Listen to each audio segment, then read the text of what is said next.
그날 저녁 화려한 샹들리에 불빛이 쏟아지는 호텔 연회장 한가운데에서 박서연은 자기 결혼이 끝나는 소리를 들었다. 음악은 부드럽게 흐르고 있었고 축하주가 오가는 테이블마다 웃음이 번졌지만 정작 그녀의 귀에는 단 하나의 목소리만 또렷하게 박혔다. 남편 김진혁의 목소리였다. 그는 친척들과 회사 동료들, 거래처 사람들까지 지켜보는 앞에서 출입구 쪽을 손가락으로 가리키며 차갑게 말했다. 당장 나가. 더 이상 여기서 분위기 망치지 말고. 그 말은 화를 참지 못해 튀어나온 실수가 아니었다. 한 글자씩 힘을 주어 뱉는 계산된 모욕이었다. 더 잔인했던 건 그의 팔이 이미 다른 여자 허리를 자연스럽게 감싸고 있었다는 사실이었다. 붉은 벨벳 드레스를 입은 젊은 여자는 남편의 옆에 바짝 붙어서 있었다.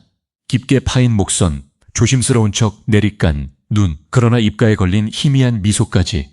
서연은 그 표정을 보자마자 알 수 있었다. 저 여자는 지금 이 자리가 불편한 척하고 있었지만 사실은 자신이 어느 자리에 서 있는지 너무도 잘 알고 있었다.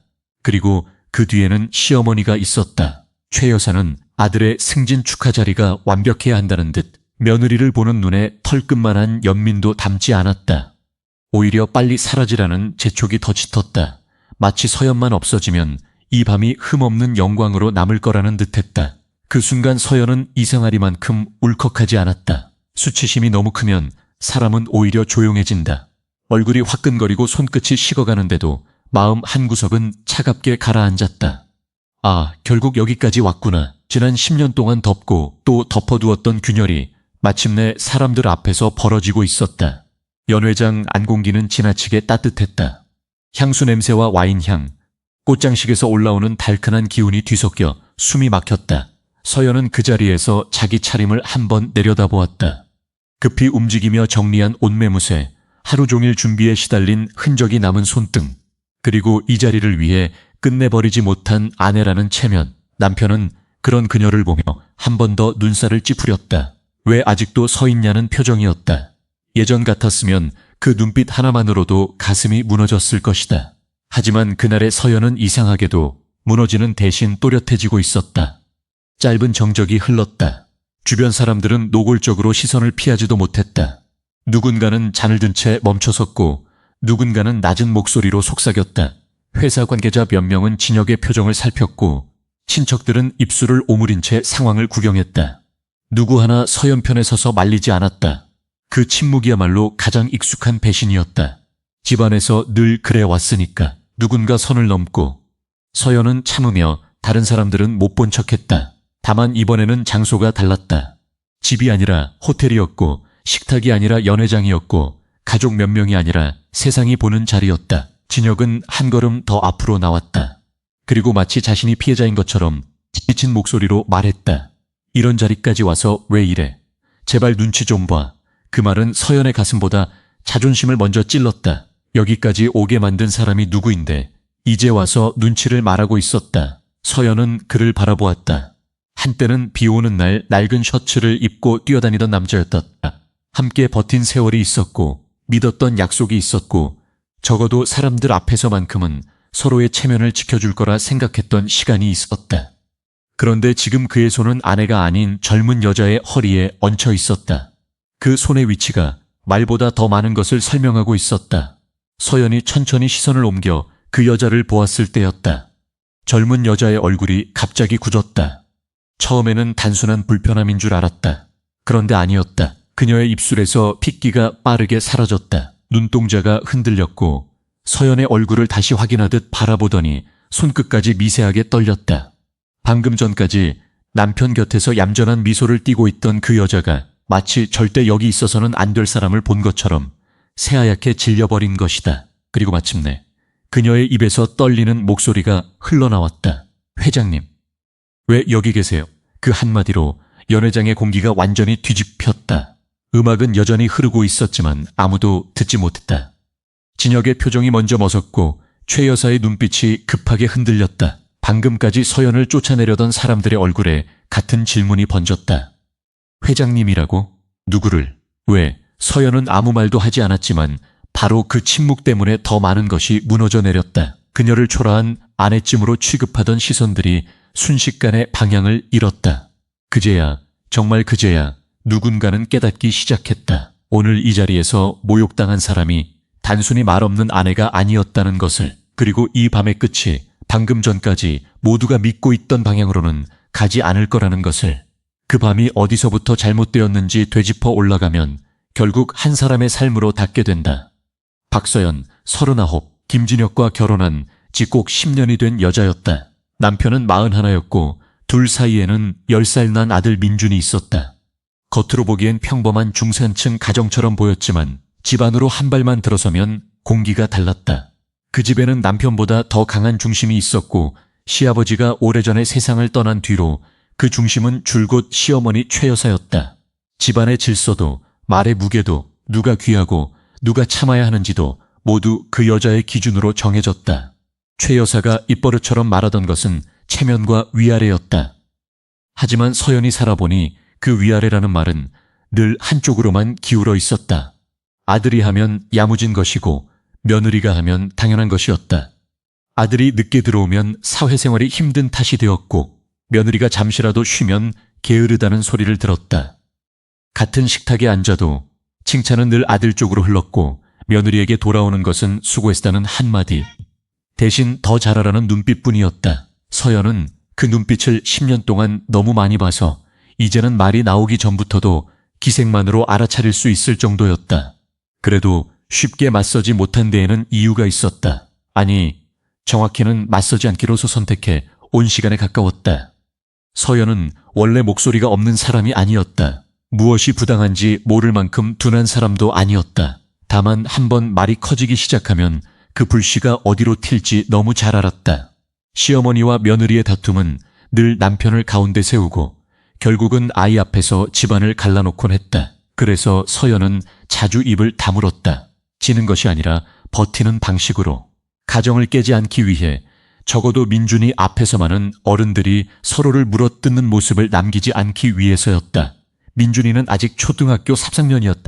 하지만 아이들은 생각보다 많은 것을 본다. 할머니가 엄마를 부를 때와 아빠를 부를 때 목소리의 결이 다르다는 것도, 밥상 위에서 누구 말이 끊기고 누구 말은 끝까지 받아들여지는지도 금방 알아챘다. 한 번은 친척들이 온 자리에서 최 여사가 서연을 두고 못마땅한 소리를 길게 늘어놓은 적이 있었다. 그때 민준이는 아무 말 없이 자기 의자를 조금 끌어 엄마 쪽으로 붙였다. 그리고 닭고기 한 점을 조심스럽게 엄마 밥그릇 위에 올려주었다. 어린아이다운 서툰 손길이었지만 서연은 그 순간 이상하게 숨이 막혔다. 아이가 엄마를 위로하는 집이라니. 그 사실이 너무 미안해서, 그래서 더 무너지면 안 된다고 마음을 다잡았다. 그렇게 서연은 늘 집안의 마지막 사람이 되었다. 새벽에 가장 먼저 일어나고 밤에 가장 늦게 불을 끄는 사람. 시어머니 관절이 아프다 하면 병원 예약을 챙기고 남편 와이셔츠를 다리고 민준이 준비물을 확인하고 손님이 오면 상을 차리는 사람. 누군가에게는 그저 익숙한 며느리 노릇처럼 보였겠지만 서연에게 그 시간들은 단순한 희생이 아니었다. 이 집을 자기 손으로 붙들고 있다는 감각, 그것이 무너지면 아이가 설 자리가 없을지도 모른다는 두려움이 함께 섞여 있었다. 그래서 더 조용했다. 그래서 더 오래 참았다. 하지만 조용하다고 해서 아무것도 느끼지 못하는 것은 아니었다. 서연도 안다. 사람이 오래 참으면 단단해지는 것이 아니라 어느 순간부터는 상처난 자리를 감각 없이 눌러버리게 된다는 것을. 그럼에도 그녀가 그 집에 서서 10년을 버틴 것은 어리석어서가 아니었다. 남편이 한때는 분명 다정했고 아이가 아직 어렸고 무엇보다 스스로 선택한 결혼을 끝까지 지켜보고 싶었기 때문이다. 누군가는 그 침묵을 순종으로 봤지만 서연에게 그것은 마지막 시간 가정을 살려보려는 방식이었다. 다만 그 선택이 훗날 자신을 얼마나 잔인하게 외면하게 만들지는 그때는 아직 몰랐다. 서연이 정말 숨기고 있었던 것은 감정이 아니라 배경이었다. 겉으로 보면 아이를 학교에 보내고 시어머니 약 챙기고 장을 봐와 저녁상을 차리는 평범한 전업주부였다. 그래서 시댁도 남편도 심지어 친척들까지 그녀를 쉽게 읽었다. 조용한 사람, 집안일 말고는 아는 게 없는 사람, 남편 뒤를 따라가는 사람. 하지만 그건 서연이 스스로 허락한 오해에 가까웠다. 누군가를 속이려 했던 것은 아니었다. 다만 결혼을 시작할 때부터 돈과 지위가 부부 사이의 중심이 되는 것을 원하지 않았을 뿐이었다. 민준이를 낳기 전 서연은 금융투자 분야에서 일했다. 대학을 갓 졸업했을 무렵부터 업계에서 삼촌처럼 자신을 이끌어준 정 회장과 함께 자본을 모아 안정 캐피탈을 세우는 과정에도 참여했다. 그 인연은 단순한 입사와 퇴사가 아니었다. 서연은 숫자를 읽는 눈이 빨랐고 사람의 허세와 실속을 구분하는 감각도 예민했다. 그래서 중요한 계약 자리에 배석한 적도 있었고 검토 단계에서 위험을 먼저 짚어낸 적도 여러 번 있었다. 아이를 낳고 시어머니의 관절염이 심해지면서 스스로 가정에 집중하기로 물러났지만 그렇다고 모든 연결이 끊어진 것은 아니었다. 서류상으로 그녀는 여전히 회사의 핵심 위치에 이름이 남아 있었다. 다만 대외 활동을 거의 하지 않았고 언론 노출도 피했을 뿐이었다. 그 사실을 시댁에는 아주 작게만 말했다. 예전에 투자했던 지분이 조금 있고 관리는 믿을 만한 분께 맡겼다고. 그 정도였다. 시어머니는 그 말을 들었을 때도 별 관심을 두지 않았다. 집에서 애 보고 밥하는 며느리의 말쯤으로 흘려들었고 진혁 역시 깊게 묻지 않았다. 어쩌면 알고 싶어 하지 않았는지도 몰랐다. 남자는 스스로 일어섰다고 믿고 싶어 할 때가 있으니까. 특히 아직 완전히 성공하지 못했을수록 더 그랬다. 하지만 진혁의 회사 생활 뒤에는 늘 서연의 손이 닿아 있었다. 그가 실적 압박에 눌려 밤늦게 돌아오면 서연은 밥상을 치운 뒤 그의 제안서를 다시 읽었다. 문장이 거칠면 다듬고 숫자가 튀면 표시해두고 상대 회사가 중요하게 볼 포인트를 옆에 메모해 주었다. 프레젠테이션을 앞두고 긴장해야 할 때는 거실 거울 앞에 세워두고 발표 연습도 시켰다. 손을 어디에 두는지, 문장을 어디에서 끊는지, 너무 빨리 말하지는 않는지까지 봐주었다. 진혁은 그때마다 당신이 있어서 든든하다고 말했다. 그 말 한마디면 새벽까지 계약서를 들여다보는 일도 힘들지 않았다. 어떤 밤은 더 길었다. 진혁이 책상에 엎드려 잠들어 버리면 서연은 조용히 그의 안경을 벗겨놓고 노트북 화면을 대신 넘겼다. 계약서 조항 하나, 견적서 숫자 하나가 사람의 기회를 바꾼다는 걸 그녀는 잘 알았다. 그래서 새벽 3시가 넘도록 검토하다가도 아침이 되면 아무 일 없었다는 듯 아이 아침밥을 차렸다. 그런 수고를 본 적이 없었다. 아니, 봤다 해도 일로 인정하지 않았을 것이다. 집안에서 이루어진 도움은 늘 공기처럼 취급되니까. 조용한 지원은 거기서 끝나지 않았다. 서연은 자신의 오래된 인맥을 이용해 진혁을 몇몇 파트너사와 자연스럽게 연결해주기도 했다. 대놓고 소개했다기보다 적절한 자리에 적절한 사람이 만나도록 길을 열어준 쪽에 가까웠다. 누군가에게 전화를 걸고 누군가에게 자료를 전달하고 신뢰할 만한 사람이라는 한마디를 얻는 일. 겉으로는 작아 보여도 회사 세계에서는 그런 신뢰 하나가 문을 열었다. 진혁은 그것을 자신의 실력으로 통과했다고 믿었고 서연은 굳이 정정하지 않았다. 부부라면 그 정도는 나눌 수 있다고 생각했기 때문이다. 그게 그녀의 방식이었다. 드러내지 않는 방식, 앞에 서지 않는 방식. 그리고 바로 그 점 때문에 훗날 사람들은 서연을 너무 쉽게 판단했다. 서연에게는 자산도 있었다. 회사 지분도 있었다.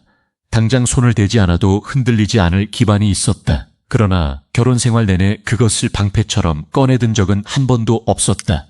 남편 앞에서도 시어머니 앞에서도 그랬다. 자신이 가진 것을 앞세워 존중받는 자리는 오래가지 못한다고 믿었기 때문이다. 진심으로 사랑받고 싶었고 있는 그대로의 아내로 남고 싶었다. 그래서 더 평범하게 살았다.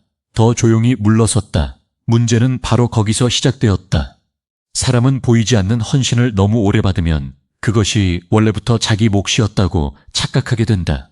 진혁도 조금씩 그렇게 변해갔다. 서연이 다듬어준 문장을 자신의 감각이라 믿고 서연이 열어준 기회를 자신의 능력이라 여겼다. 아직은 노골적으로 배신한 단계가 아니었다.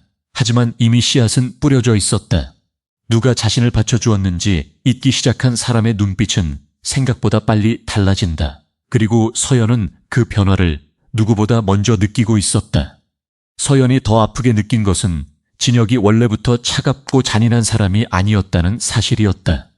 처음부터 그런 남자였다면 차라리 덜 무너졌을지도 몰랐다. 신혼 초의 진혁은 가진 것 없는 대신 미안함을 아는 사람이었고 고단한 하루 끝에 돌아와서도 서연의 손을 먼저 잡아주던 사람이었다. 그래서 서연은 더 오래 믿었다. 지금의 변한 눈빛이 잠깐의 피로이기를, 성공을 앞둔 조급함이 지나가면 예전에 그 사람이 돌아오기를. 두 사람이 처음 함께 살던 집은 관악구의 작은 월세 아파트였다. 현관문을 열면 곧바로 좁은 부엌 냄새가 났고 겨울이면 창틀 사이로 찬바람이 스며들었다. 비가 많이 오는 날에는 베란다 쪽 벽지가 조금씩 눅눅해졌고 세탁기를 돌리면 집안 전체가 웅웅 울렸다. 저녁 밥상도 늘 넉넉하지는 않았다. 오늘은 돼지고기를 살지 생선을 살지 망설여야 했고 월말이 가까워지면 장바구니 안에서 한 번 더 가격표를 뒤집어 보게 됐다. 그 시절의 서연은 아끼는 데 익숙해졌고 진혁은 미안하다는 말을 농담처럼 숨기는 데 익숙해졌다. 그래도 그 집에는 아직 온기가 있었다. 진혁은 퇴근길에 붕어빵 2-개를 사오기도 했고 서연이 늦게까지 서류를 들여다보고 있으면 어깨를 주무르며 괜히 큰 소리를 쳤다. 조금만 더 버티자. 내가 당신 꼭 어깨 펴고 살게 해줄게. 그 말은 허황된 약속처럼 들리지 않았다. 그때의 진혁은 정말 그렇게 해주고 싶어 했고 서연도 그 마음을 믿었다. 그래서 낡은 식탁에 마주 앉아 간장에 밥을 비벼 먹으면서도 이상하게 비참하지는 않았다. 가난했지만 함께였기 때문이다. 서연은 그 시간을 그냥 견딘 것이 아니었다. 아이를 낳기 전까지 몸담았던 금융투자 업계의 감각을 완전히 놓지 않은 채 집안에서 조용히 진혁의 뒤를 바쳤다. 그가 거래처에 낼 제안서를 들고 오면 문장을 다듬어 주었고 숫자가 어색한 부분은 다시 계산해 주었다. 발표를 앞두고 긴장하면 거울 앞에 세워두고 말의 속도와 손짓까지 봐주었다. 새벽 2-3시가 되어 진혁이 책상에 엎드려 잠들면 서연은 스탠드 불빛 아래에서 계약서 문구를 다시 읽었다. 숫자 하나, 표현 하나 때문에 기회가 틀어질까 봐서였다. 그뿐만이 아니었다. 진혁이 급하게 돈이 필요했던 때도 있었다.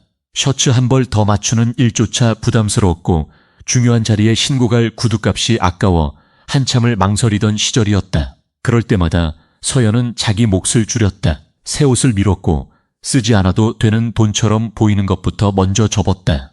겉으로 드러내지 않았을 뿐 자신의 자산 일부도 조금씩 숨죽여 보탰다. 시댁에는 굳이 말하지 않았고 진혁에게도 생색내지 않았다. 부부가 같은 배를 탔다면 누가 더 많이 노를 저었는지 따지는 순간 마음이 먼저 가난해진다고 믿었기 때문이다. 그래서 진혁의 첫 성과는 서연에게도 남다른 기억이었다. 작은 실적 하나에도 둘은 밤늦게 편의점 캔맥주를 사와 축하했고 진혁은 들뜬 얼굴로 서연을 끌어안았다. 당신 덕분이야. 그 말이 그때는 분명 진심이었다. 서연도 그 진심을 의심하지 않았다. 시어머니의 눈치를 보면서도 병원에 모시고 다니고 아이를 품에 안은 채 집안일까지 해내면서 남편의 기회를 먼저 챙기는 삶이 억울하지 않았던 이유도 거기에 있었다. 언젠가는 이 사람이 다 기억해 줄 거라고 믿었기 때문이다. 하지만 사람은 이상하게도 가장 힘들 때 건네받은 손보다 가장 높이 올라섰을 때 비추는 조명을 더 오래 바라본다. 진혁 역시 조금씩 그렇게 변해갔다. 서연이 다려준 셔츠를 입고 나가면서도 그것이 당연한 것처럼 여기기 시작했고 서연이 다듬어준 문장을 자기 실력의 일부로 흡수해버렸다. 가난하던 시절의 다정함은 남아있는 듯했지만 이미 결이 달라지고 있었다. 서연은 그 변화를 아주 늦기 전에 알아차렸고 그래서 더 조용해졌다. 무너지는 소리는 늘 가장 먼저 안에 있는 사람에게만 들리기 마련이니까. 그 균열이 눈에 보이기 시작한 것은 서울에 찬바람이 돌기 시작하던 11월의 어느 오후였다. 서연은 주방에서 민준이에게 먹일 된장찌개를 끓이고 있었다. 뚝배기 가장자리로 국물이 조용히 올라오고 두부가 흔들릴 때마다 구수한 냄새가 집 안에 퍼졌다. 그때 현관문이 평소보다 세게 열렸다. 진혁이 숨도 고르지 못한 얼굴로 들어와 넥타이를 느슨하게 풀며 말했다. 회사에서 북부지역 총괄 상무후보 명단이 발표됐는데 거기에 자기 이름이 올랐다는 것이었다. 서연은 순간적으로 기뻤다. 비 오는 날 낡은 셔츠를 입고 거래처를 뛰어다니던 남자가 떠올랐기 때문이다. 10년 전 작은 월세집에서 언젠가는 어깨 펴고 살게 해주겠다고 말하던 그 목소리도 함께 떠올랐다. 그래서 국자를 내려놓고 손을 닦은 뒤 진심으로 축하한다는 말을 먼저 건넸다. 다만 바로 뒤에 아주 조심스럽게 덧붙였다.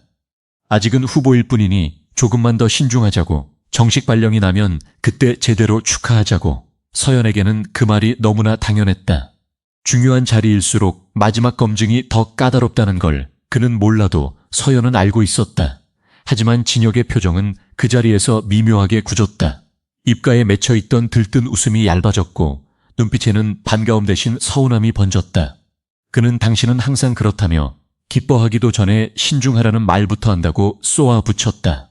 남들이 들으면 아내가 자기 승진을 바라지 않는 줄 알겠다고도 했다. 그 말은 짧았지만 이상하게 날이 서 있었다. 서연은 잠시 말문이 막혔다. 축하를 막으려던 것이 아니라 실수하지 않게 붙들어 주려던 것이었는데 그 마음이 통째로 뒤집혀버린 느낌이었다. 바로 그때였다. 안방 쪽에서 소리를 들은 시어머니 최 여사가 걸어 나왔다. 후보, 명단에 이름이 올랐다는 말이 끝나기도 전에 최 여사는 무릎을 치며 환하게 웃었다. 드디어 집안이 빛을 본다느니, 조상님이 도우셨다느니, 우리 아들이 결국 해낸다느니 하는 말이 연달아 쏟아졌다. 그리고 그 기쁨은 곧장 서연을 향한 타박으로 방향을 틀었다. 이제 진혁은 큰 사람이 될 몸이니 아내인 서연도 말과 행동을 더 조심해야 한다는 것이었다. 남들이 보고 상무님 아내가 저렇게 촌스럽다고 수군거리면 어쩌냐는 말까지 자연스럽게 따라붙었다. 서연은 앞치마를 두른 채 주방 입구에 서 있었다. 손등에는 된장 국물이 아주 조금 튀어 있었고 뒤에서는 찌개가 약한 불 위에서 부글거리고 있었다. 하지만 마음속에서는 다른 것이 식어가고 있었다. 아직 아무것도 확정된 것이 아니었다. 그저 후보 명단에 이름이 오른 것뿐인데 집안의 공기는 벌써 달라져 있었다. 진혁은 어머니의 말을 굳이 말리지 않았다.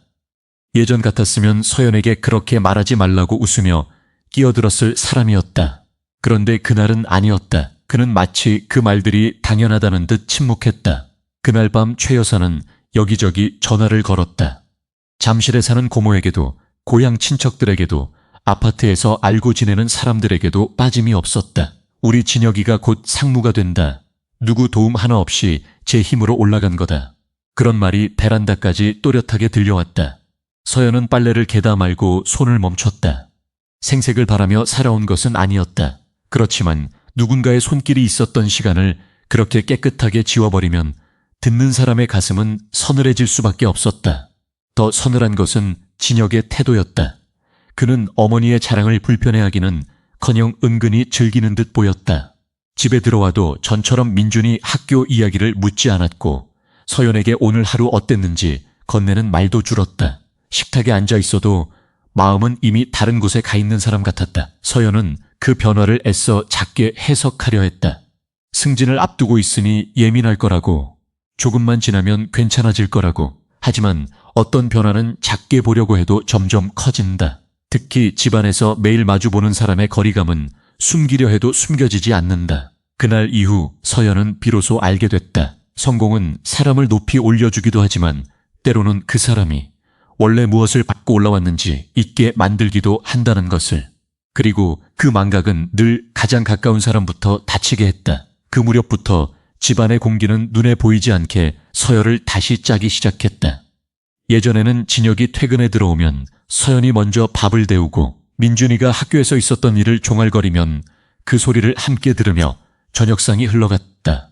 그런데 승진 후보 이야기가 나온 뒤로는 모든 대화의 중심이 오직 진혁에게만 맞춰졌다. 민준이의 숙제도 서연의 하루도 시어머니의 무릎 통증도 결국은 한 문장으로 돌아왔다. 우리 아들 이제 큰 사람 된다. 최 여사는 전화를 붙잡기만 하면 같은 말을 반복했다. 누구 도움 받은 것도 아니고 우리 진혁이가 제 힘으로 여기까지 온 거야. 그 말은 자랑처럼 들렸지만 서연의 귀에는 지옥의 소리처럼 들렸다. 함께 밤을 새우며 수정했던 제안서도, 그가 떨리는 손으로 발표 연습을 하던 밤마다 옆에서 문장을 다듬어주던 시간도, 거래처 사람들과 자연스럽게 연결되도록 조용히 길을 열어주던 순간들도 그 한마디 안에서 통째로 사라졌다. 서연은 원래 공을 내세우고 싶은 사람이 아니었다. 그런데 사람의 수고가 인정받지 못하는 것과 아예 없었던 일처럼 취급되는 것은 다른 문제였다. 식탁에서도 변화는 분명했다. 어느 날 서연이 진혁이 좋아하던 갈치조림을 앞에 놓아주자 진혁은 젓가락으로 한 번 뒤적이더니 대수롭지 않게 말했다. 요즘 밖에서 좋은 데를 많이 다녀서 그런지 집밥은 좀 질린다고. 그 말은 크게 화를 낼 만한 말투도 아니었다. 그래서 더 아팠다. 뜨거운 국에서 올라오던 김, 간장 냄새가 벤갈치, 민준이 먹기 좋게 가시를 발라놓은 손길까지 한순간에 촌스럽고 낡은 것이 되어버린 느낌이었다. 최 여사는 기다렸다는 듯 맞장구를 쳤다. 원래 높은 자리로 갈수록 입맛도 보는 눈도 달라지는 거야. 진혁은 그 말을 굳이 막지 않았다. 그 침묵이 문제였다. 예전 같았으면 한마디라도 했을 사람이었다. 어머니, 서연이 고생해서 만든 건데 그렇게 말씀하지 마세요. 적어도 그런 정도의 체면은 세워줬다. 하지만 이제 진혁은 어머니의 말이 서연 위로 떨어지는 것을 못 들은 척했다. 아니, 어쩌면 듣고도 그냥 두는 편이 자신에게 더 편해졌는지도 몰랐다. 서연은 그 사실을 알면서도 민준이 앞에서는 표정을 다잡았다. 아이는 어른들보다 늦게 배우는 대신 분위기는 훨씬 빨리 읽었다. 한 번은 친척이 집에 들렀을 때였다. 최 여사는 진혁의 새 양복을 보여주며 어깨가 으쓱해져 있었다. 이제 사람 만나는 급이 달라졌으니 옷도 달라야지. 아내도 남편 옆에 서면 품위가 있어 보여야 하는데 말끝은 흐렸지만 시선은 또렷하게 서연을 향했다. 시장에서 사온 앞치마 차림, 대충 묶은 머리, 손등에 남은 설거지 자국까지 훑는 눈빛이었다. 친척은 어색하게 웃으며 말을 돌리려 했지만 이미 상처는 남았다. 그 자리에서 서연은 과일을 깎고 있었고 사과 껍질이 길게 이어지다 중간에서 툭 끊어졌다. 별것 아닌 소리였는데 이상하게 가슴이 철렁 내려앉았다. 민준이는 그 장면을 보고 있었다. 아이는 말없이 자기 의자를 끌어 서연 옆으로 더 가까이 붙였다. 그리고 닭볶음탕에서 닭고기 한 점을 집어 조용히 엄마 그릇 위에 올려놓았다. 아무 말도 하지 않았지만 그 작은 손짓 안에는 아이 나름의 편들기가 들어있었다. 서연은 웃어 보이려 했으나 목이 메어 잠시 고개를 숙여야 했다. 울고 싶어서가 아니라 아이 앞에서 무너지는 얼굴을 보이고 싶지 않아서였다. 그날 이후 서연은 더 분명하게 느꼈다. 이 집에서 자신의 자리가 아내에서 그림자로 밀려나고 있다는 것을. 함께 고생한 사람, 가장 가까운 사람, 가장 오래 버틴 사람이 아니라 체면을 망칠 수도 있는 낡은 배경처럼 취급되고 있었다. 더 서러운 건 그 변화를 가장 먼저 알아챈 사람이 다름 아닌 10살짜리 아들이었다는 사실이었다. 민준이는 저녁마다 아빠 눈치를 보기 시작했고 서연이 시어머니의 핀잔을 들어도 괜히 연필만 만지작거렸다. 아이는 아직 어렸지만 알고 있었다. 집 안에서 누가 칭찬받고 누가 지워지고 있는지. 그래서 서연은 더욱 조용해질 수밖에 없었다. 적어도 민준이 앞에서만큼은 엄마의 자존심이 완전히 바닥에 떨어지는 모습을 보여줄 수 없었기 때문이다. 며칠 뒤 서연은 아주 사소한 것 하나가 사람 마음을 얼마나 차갑게 만드는지 처음 알게 되었다. 그날도 진혁은 평소보다 늦게 들어왔다. 밤 10시가 가까웠고 민준이는 책상에 엎드린 채 꾸벅꾸벅 졸고 있었다. 서연은 아이 교복 셔츠의 단추를 다시 달아주며 거실 테이블 한쪽에 놓인 진혁의 휴대폰을 무심히 스쳐보았다. 바로 그때 화면이 환하게 켜졌다. 짧은 메시지 한 줄이었다. 진혁 팀장님, 내일 발표 자료는 제가 준비해 둘게요. 푹 주무세요. 큰일 하실 분은 체력 관리가 중요하잖아요. 보통 사람이라면 그냥 성실한 직원의 인사라고 넘겼을지도 몰랐다. 하지만 10년을 같은 남자와 살아온 여자는 안다. 글자 자체보다 그 글자에 묻은 결을, 그 사람을 부르는 호칭의 온도와 어디까지가 일이고 어디부터가 마음인지 흐려지는 순간을. 서연은 휴대폰을 오래 들여다보지 않았다. 그럴 자격이 자신에게 있는지부터 따질 만큼 아직은 스스로를 다잡고 있었기 때문이다. 다만 이상했다. 업무 메시지라기엔 지나치게 다정했고 다정하다고 하기엔 교묘하게 선을 지키고 있다. 바로 그런 방식이 더 불편했다. 대놓고 넘은 선보다 넘지 않은 척 다가오는 선이 사람을 더 오래 괴롭히는 법이었다. 욕실 문이 열리며 물기 어린 발소리가 들렸다. 진혁은 수건으로 머리를 털다가 서연의 시선이 휴대폰에 머물러 있는 것을 보자마자 표정이 굳었다. 그리고 거의 반사적으로 기기를 집어들었다. 홍보팀 신입이야. 일도 열심히 하고 싹싹해. 아직 어려서 그런지 이것저것 챙기려 드는 편이고. 묻지도 않았는데 설명이 먼저 나왔다. 서연은 그 점이 오히려 더 마음에 걸렸다. 그래서 더 조심스러워졌다. 서연은 애써 담담한 목소리로 말했다. 그렇군요. 발표 준비가 많긴 하겠네요. 그 말에는 추궁도 없었고 비난도 없었다. 그런데도 진혁은 한층 날카로워졌다. 그런 식으로 보지 마. 당신이 생각하는 그런 거 아니야. 그냥 의욕 있는 직원일 뿐이야. 서연은 그제야 입을 다물었다. 아직 아무 말도 하지 않았는데 남편은 이미 변명하고 있었다. 사람은 떳떳할 때보다 숨길 것이 있을 때 더 빨리 해명한다는 사실을 그 순간 서연은 아프게 깨달았다. 이름도 그날 처음 알았다. 이수아. 화면 상단에 잠깐 떠있던 발신자 이름이 이상할 만큼 또렷하게 머릿속에 남았다. 낯선 이름 하나가 집 안공기를 바꾸는 데는 긴 시간이 필요하지 않았다. 그날 이후 서연은 진혁이 휴대폰을 손에서 놓지 않는다는 사실을 새삼스럽게 보게 되었다. 식탁 위에 올려두더라도 화면을 아래로 뒤집어 놓았고 짧은 진동에도 바로 확인했다. 예전에는 샤워할 때 거실에 두고 들어가던 휴대폰을 이제는 욕실 문 앞까지 챙겨갔다. 아주 작은 변화들이었다. 그래서 더 선명했다. 서연은 섣불리 결론을 내리지 않으려 했다. 문자 한 통으로 한 사람을 단정하고 한 가정을 무너뜨리고 싶지 않았다. 무엇보다 민준이가 있었다. 아이 앞에서 엄마가 의심과 분노에 휩쓸리는 모습을 보이고 싶지 않았다. 그래서 평소처럼 저녁상을 차리고 아이 숙제를 봐주고 시어머니의 눈치를 살폈다. 겉으로는 아무 일도 없는 집처럼 움직였다. 하지만 마음 한구석에서는 아주 얇고 차가운 금이 가기 시작했다. 그날 밤 진혁은 침대에 누운 뒤에도 한참 동안 휴대폰 화면을 들여다보았다. 어두운 방 안에서 작은 빛이 그의 얼굴을 비췄다 꺼지기를 반복했다. 서연은 등을 돌린 채 눈을 감고 있었지만 잠들 수 없었다. 누구와 무슨 이야기를 하는지 알 수는 없었다. 다만 분명한 것은 하나였다. 남편의 하루 끝자락에 이제 자신이 아닌 다른 누군가의 목소리가 스며들기 시작했다는 것. 그리고 그런 변화는 대개 생각보다 훨씬 더 멀리 가 있었다. 며칠 뒤 토요일 오후였다. 서연은 동네 시장에서 장을 보고 돌아오는 길이었다. 왼손에는 배추 한 포기, 오른손에는 저녁에 조릴 갈치를 들고 있었고 손등에는 비닐봉지 자국이 붉게 남아 있었다. 평소와 다를 것 없는 주말이었다. 적어도 현관문을 열기 전까지는 그랬다.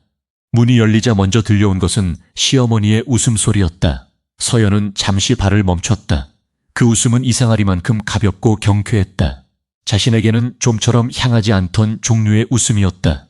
집 안으로 한 걸음 더 들어서자 은은하지만 분명한 향수 냄새가 코끝을 스쳤다. 시장 골목의 비린 공기와 손에 밴 생선 냄새가 아직 가시지 않았는데 거실에는 전혀 다른 세계의 공기가 먼저 자리를 잡고 있었다. 소파에는 젊은 여자가 단정하게 앉아 있었다. 하얀 원피스는 구김 하나 없이 말끔했고 어깨 아래로 부드럽게 흐르는 머리칼과 가느다란 손목시계까지 지나치게 정돈되어 있었다. 마치 누군가의 집에 잠깐 들른 손님이 아니라 처음부터 이런 공간에 익숙한 사람처럼 보였다. 서연이 문 앞에 선 채 장바구니를 든 모습을 보자 그 여자는 재빨리 자리에서 일어났다. 최 여사는 방금 전까지 웃던 얼굴을 거두며 말했다. 왔니? 물건은 얼른 주방에 갖다 놔라. 거실에 비린내 풍기지 말고. 그 말은 짧았지만 서연이 이 집에서 어떤 자리에 놓여 있는지 다시 확인시키는 데는 충분했다. 그리고는 손님 쪽을 돌아보며 목소리를 한 톤 낮추었다. 이쪽은 수아 양이야. 진혁이 회사 직원인데 중요한 서류를 전해주러 왔단다. 이수아는 곧바로 허리를 숙였다. 안녕하세요, 서연 언니. 진혁 팀장님께 말씀 많이 들었어요. 갑자기 찾아와서 죄송해요. 불편하게 해드린 건 아니죠. 말투만 들으면 깍듯했다. 그런데 사람의 진심은 대개 문장보다 시선이 먼저 드러난다. 그녀의 눈은 아주 짧은 순간 서연의 손에 들린 갈치와 배추, 낡은 바람막이, 점퍼, 편한 운동화를 훑고 지나갔다. 스쳐 지나간 찰나였지만 충분했다. 이수아는 이미 서연을 이 집의 안주인보다 주방 쪽 사람으로 분류해 두고 있었다. 서연은 겉으로는 미소를 지었다. 괜찮아요. 손님 오셨으면 차라도 더 내와야겠네요. 그렇게 말하며 몸을 돌리려는데 최 여사가 곧장 막았다. 됐어. 수아 양이 어머님 드시라고 한국 인삼차도 가져왔는데 뭘 또 준비하니. 젊은 사람이 어른 생각할 줄 알고 참 사려 깊어. 넌 어서 저녁 준비나 해.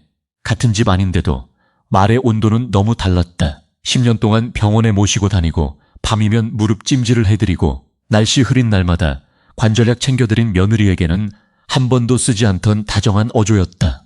그 순간 정말 별것 아닌데도 서연의 가슴 한쪽이 조용히 저려왔다. 주방으로 들어가 갈치를 씻는 동안에도 거실의 목소리는 물소리를 뚫고 들려왔다. 최 여사는 일부러 더 크게 말하는 듯했다. 수아 양처럼 화사하고 말도 예쁘게 하는 아가씨가 홍보팀 일을 해야지. 나중에 우리 진혁이가 더 올라가면 옆에서 저렇게 삭삭한 사람이 도와줘야 해. 이수아는 작게 웃으며 대답했다. 과찬이세요. 어머님, 저는 그냥 팀장님 업무를 도와드릴 뿐이에요. 팀장님은 워낙 뛰어나시니까요.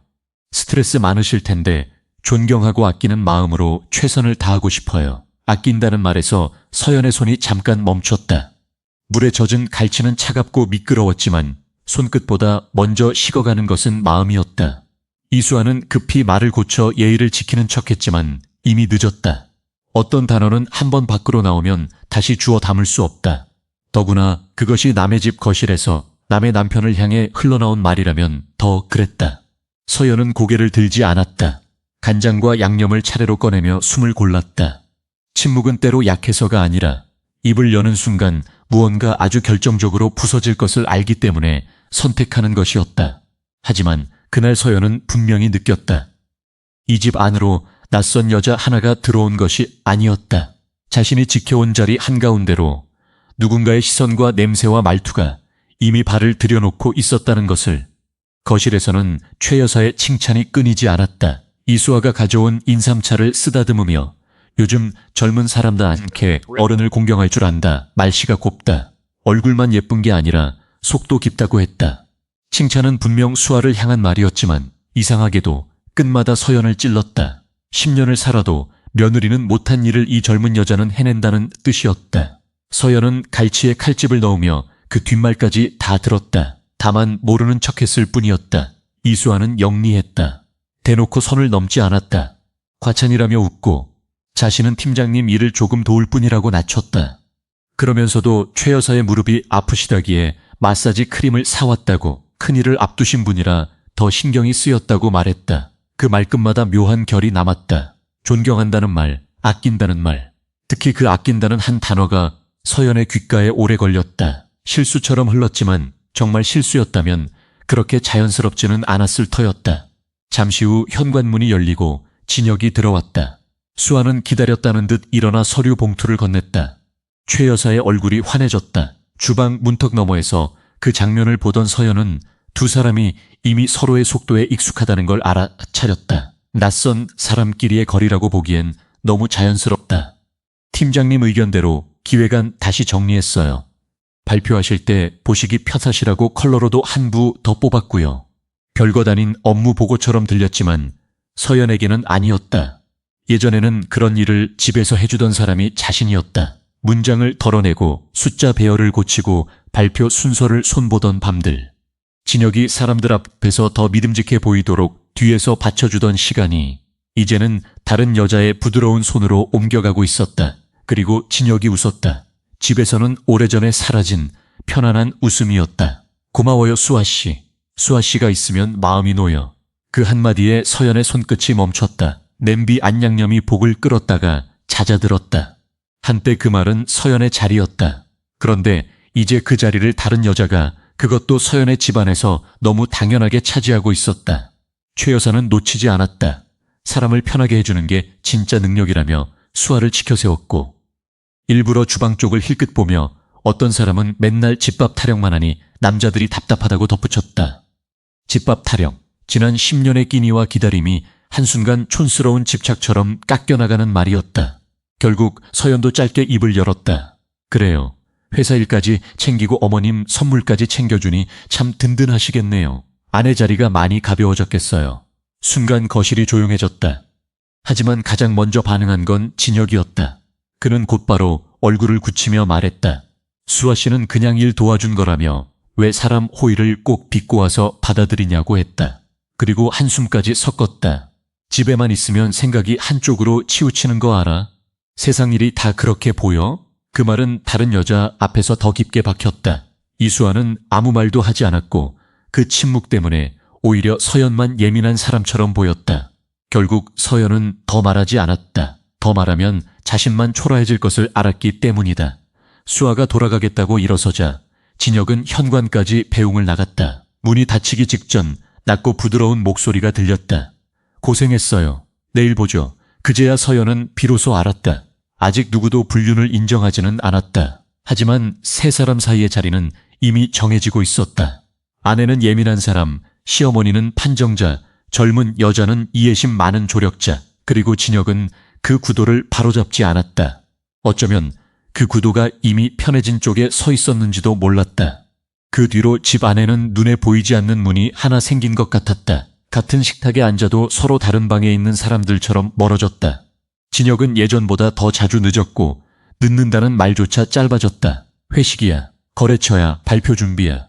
설명은 있었지만 온기가 없었다. 서연은 그 말들이 사실인지 아닌지보다 이제 남편이 집으로 돌아오는 사람처럼 말하지 않는다는 점이 더 서늘했다. 처음 며칠은 스스로를 다독였다. 승진 후보에 오른 뒤라 예민할 수 있다고, 회사 분위기가 달라졌을 거라고, 괜한 오해로 집안을 더 무겁게 만들 필요는 없다고 생각했다. 하지만 생활은 거짓말을 잘 못한다.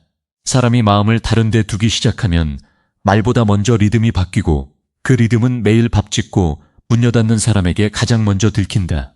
서연은 바로 그 무너지는 리듬을 듣고 있었다. 진혁은 저녁상을 거의 건드리지 않았다.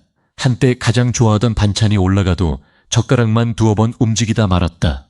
대신 현관문을 열고 들어올 때마다 낯선 향이 먼저 들어왔다. 집에서 쓰던 비누 냄새도 늘 뿌리던 익숙한 스킨 향도 아니었다. 조금 더 달고 조금 더 오래 남는 향수였다. 옷걸이에 걸린 재킷 가까이 다가가면 그 냄새가 희미하게 배어 있었다. 서연은 그 향이 누구의 것인지 알 수 없었지만 적어도 자기 집의 냄새가 아니라는 것만은 분명히 알았다. 이상한 건 그런 작은 것들이었다. 정말 작은 것들. 휴대폰도 그중 하나였다. 예전에 진혁은 식탁 위에 폰을 두고 화장실에 가곤 했다. 민준이가 게임 좀 해도 되냐고 물으면 웃으며 안 된다고 받아가던 사람이었다. 그런데 어느 날부터 화면을 늘 아래로 뒤집어 놓았다. 벨이 울리면 손이 먼저 움직였고 잠깐이라도 자리를 비울 때는 주머니에 꼭 넣어갔다. 샤워할 때조차 욕실 문턱 안쪽에 가져다 두는 모습을 본 날 서연은 가슴 한쪽이 조용히 식는 느낌을 받았다. 숨기는 사람은 늘 큰 비밀보다 습관으로 먼저 들키는 법이었다. 며칠 뒤에는 비밀번호까지 바뀌었다. 우연히 옆에서 본 숫자가 전과 달랐다. 그것 하나로 죄를 단정할 수는 없었다. 누구나 보안을 이유로 비밀번호를 바꿀 수 있었다. 그래서 더 괴로웠다. 하나하나는 설명이 가능했다. 늦은 귀가도, 휴대폰 집착도, 새로운 향수도, 바뀐 비밀번호도. 하지만 그 설명들이 한 집에서 한꺼번에 쌓이면 더 이상 우연처럼 보이지 않았다. 서연은 증거가 아니라 감각으로, 그리고 오래 함께 산 시간으로 알았다. 남편의 마음이 이 집에서 조금씩 빠져나가고 있다는 것을. 그렇다고 당장 따져 묻지는 않았다. 이미 몇 번 조심스럽게 말을 꺼냈다가 예민하다는 말만 돌아왔기 때문이다. 그래서 서연은 더 조용해졌다. 민준이 앞에서는 아무 일 없는 얼굴로 숙제를 봐주고 시어머니 앞에서는 늘 하던 대로 차를 내왔다. 하지만 밤이 깊어 모두 잠든 뒤에도 쉽게 잠들지 못했다. 현관 쪽에서 나는 작은 소리, 욕실에서 울리는 진동음, 침대맡에서 번쩍 켜졌다 꺼지는 휴대폰 불빛에 자꾸 귀가 갔다. 결혼이 무너지는 소리는 생각보다 크지 않았다. 접시가 깨지는 소리도 아니고 문을 콕 닫는 소리도 아니었다. 식은 국을 다시 데우는 전자레인지 소리, 자정이 넘도록 비어있는 식탁, 뒤집힌 휴대폰 화면 같은 것들이었다. 너무 조용해서 더 선명한 소리.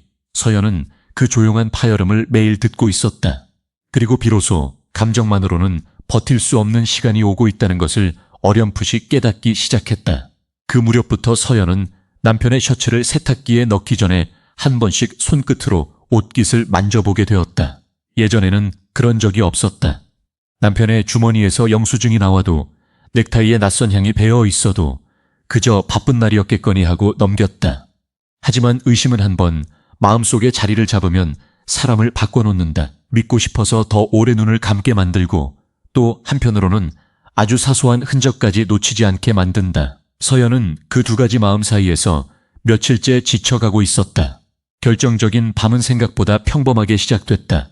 민준이는 숙제를 하다 소파에서 잠이 들었고 시어머니는 일찍 방에 들어갔다. 거실식의 초침 소리만 유난히 크게 들리던 밤이었다. 진혁은 밤늦게 들어왔다. 현관문이 열리자 먼저 스며든 것은 술 냄새가 아니라 익숙하지 않은 달콤한 향수 냄새였다. 집안의 공기와 섞이지 않는 향이었다. 서연은 그 냄새를 맡는 순간 이유 없이 손끝이 차가워지는 것을 느꼈다. 진혁은 넥타이를 느슨하게 풀며 피곤한 척했다.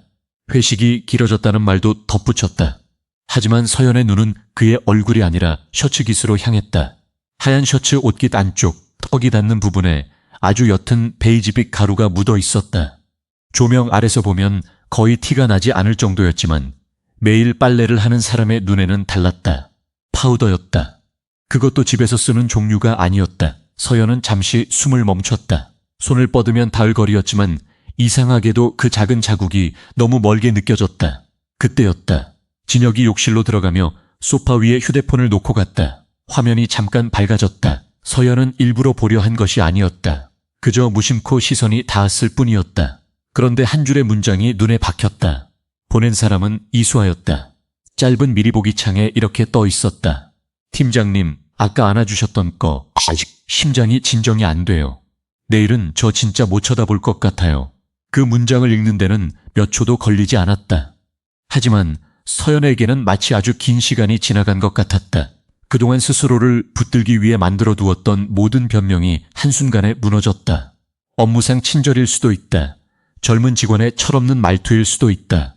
남편이 선을 넘지 않았을 수도 있다. 그런 가능성들이 하나씩 너무 허망하게 사라졌다 하나.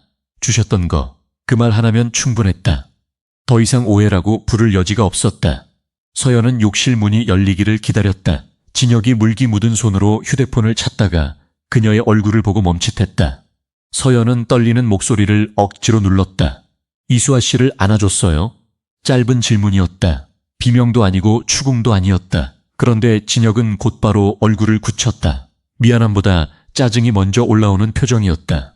남의 휴대폰을 왜 봐? 서연은 그 말에 잠시 허탈해졌다.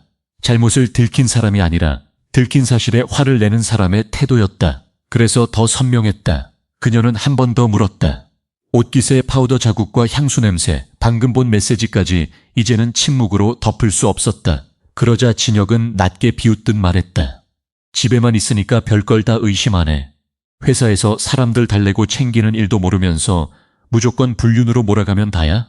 그 말은 서연의 가슴을 정면으로 찔렀다. 집에만 있는 사람, 바깥일을 모르는 사람. 한때 그의 발표 자료를 밤새 고쳐주고 계약서 문장 하나까지 검토해주던 시간이 그렇게 잘려나갔다. 서연이 입술을 깨물며 안아주는 게 회사 일이에요? 라고 묻자 진혁의 목소리는 더 차가워졌다. 당신은 원래 사람을 숨 막히게 해. 그래서 내가 집에 들어오기 싫어지는 거야. 맨날 의심, 잔소리, 푼돈 계산. 그러니까 당신이 초라해 보이는 거라고. 초라하다는 말. 그 한마디가 유난히 깊게 남았다. 가난했던 시절 함께 먹던 식은 밥도, 민준이를 안고 밤새 열을 재던 시간도, 시어머니 병원에 모시고 다니며 남편 대신 집안을 지탱하던 날들도 그에게는 이제 초라한 과거의 일부였던 것이다. 서연은 더 말하지 않았다. 말하면 울음이 먼저 나올 것 같았다. 그리고 그 앞에서 우는 순간 진실까지 약해질 것 같았다. 진혁은 휴대폰을 거칠게 집어들고 침실로 들어가 버렸다. 문이 닫히고 나서야 서연은 천천히 소파 끝에 앉았다. 거실에는 아직도 그 달콤한 향이 남아 있었다. 역겨울 만큼 진했다. 그제야 그녀는 알았다. 그날 밤 서연은 소파 끝에 앉은 채 한참을 움직이지 못했다. 휴대폰 화면에 떠있던 문장, 셔츠 깃에 묻은 파우더 자국, 거실 공기 속에 눌어붙은 달콤한 향이 한꺼번에 가슴을 짓눌렀다. 그런데 정작 더 차갑게 남은 것은 배신의 흔적보다 진혁의 얼굴이었다. 들킨 사람의 당황이 아니라 들켜서 불쾌하다는 표정. 어떤 사람이 오히려 화를 내는 집에서는 결국 가장 상처받은 사람이 입을 다물게 된다는 것을 서연은 이미 여러 번 배워왔다. 오늘은 그 사실이 너무 선명해서 오히려 손끝이 차가워질 정도였다. 잠시 뒤 침실 문이 다시 열렸다. 진혁은 물을 마시러 나온 사람처럼 무심한 얼굴을 하고 있었다. 서연은 소리를 높이지 않았다. 방금 본 문자가 무슨 뜻인지, 왜 다른 여자가 그런 말을 남겼는지만 설명해 달라고 했다. 하지만 진혁은 비웃듯 입꼬리를 비틀었다. 집에만 있으니까 별것도 아닌 걸 크게 본다. 회사에서 챙기는 말 몇 마디가 그렇게 문제냐고 했다. 그리고 서연을 똑바로 보며 덧붙였다. 당신은 요즘 너무 예민해. 남자가 사회생활하다 보면 이런저런 일 있는 거야. 그 말은 해명이 아니라 경고였다. 더 묻지 말고 모른 척하라는. 서연은 다시 물었다. 그렇다면 왜 비밀번호를 바꿨는지, 왜 샤워할 때도 휴대폰을 들고 가는지, 왜 요즘은 집에 들어오자마자 얼굴부터 굳는지, 늦은 귀가가 잦아진 날들, 집밥은 질린다며 밀어놓던 저녁상, 혼자 휴대폰을 보며 새어나오던 웃음까지 한꺼번에 떠올랐다. 그 질문 앞에서 진혁의 표정이 잠깐 흔들렸지만 곧 더 차갑게 굳었다. 당신이 사람을 이렇게 못 믿으니까 내가 집에 오기 싫어지는 거야. 그 한마디는 배신의 책임까지 서연에게 덮어씌우는 판결처럼 떨어졌다. 서연이 무너진 이유가 외도 때문만은 아니었다. 진혁은 이미 아내를 사람으로 상대하지 않고 있었다. 그때 방문이 열렸다. 잠옷 위에 카디건을 걸친 시어머니가 나와 상황도 묻지 않은 채 혀를 찼다. 또 시작이냐는 표정이었다. 최 여사는 남자가 밖에서 일하다 보면 별일이 다 있는 거고, 그럴수록 아내는 집을 편하게 만들어줘야지 밤마다 남편을 신문하면 되겠느냐고 몰아세웠다. 집 안에는 아직도 낯선 향이 떠다니고 있었는데 그녀의 입에서는 그 모든 것이 며느리의 질투와 예민함으로 바뀌고 있었다. 아들의 체면이 먼저라는 말도 빠지지 않았다. 남편이 잘 나가면 아내는 입조심, 표정조심부터 해야 한다고 괜히 긁어 부스럼 만들지 말라고 했다. 10년 며느리의 상처보다 상무 후보인 아들의 기분이 더 중요하다는 뜻이었다. 진혁도 막지 않았다. 오히려 한숨을 쉬며 말했다. 제발 어머니 앞에서 이러지 마. 내가 얼마나 예민한 시기인지 알잖아. 당신이 조금만 조용히 있으면 될 일을 왜 키워. 그제야 서연은 알았다.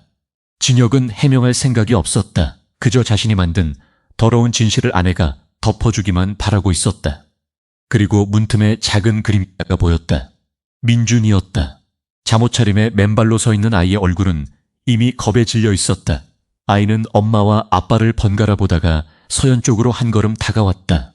그리고 아주 작은 목소리로 물었다. 엄마, 왜 아빠는 엄마한테 상냥하게 말 안 해? 그 한마디에 서연은 가슴이 무너지는 소리를 들었다.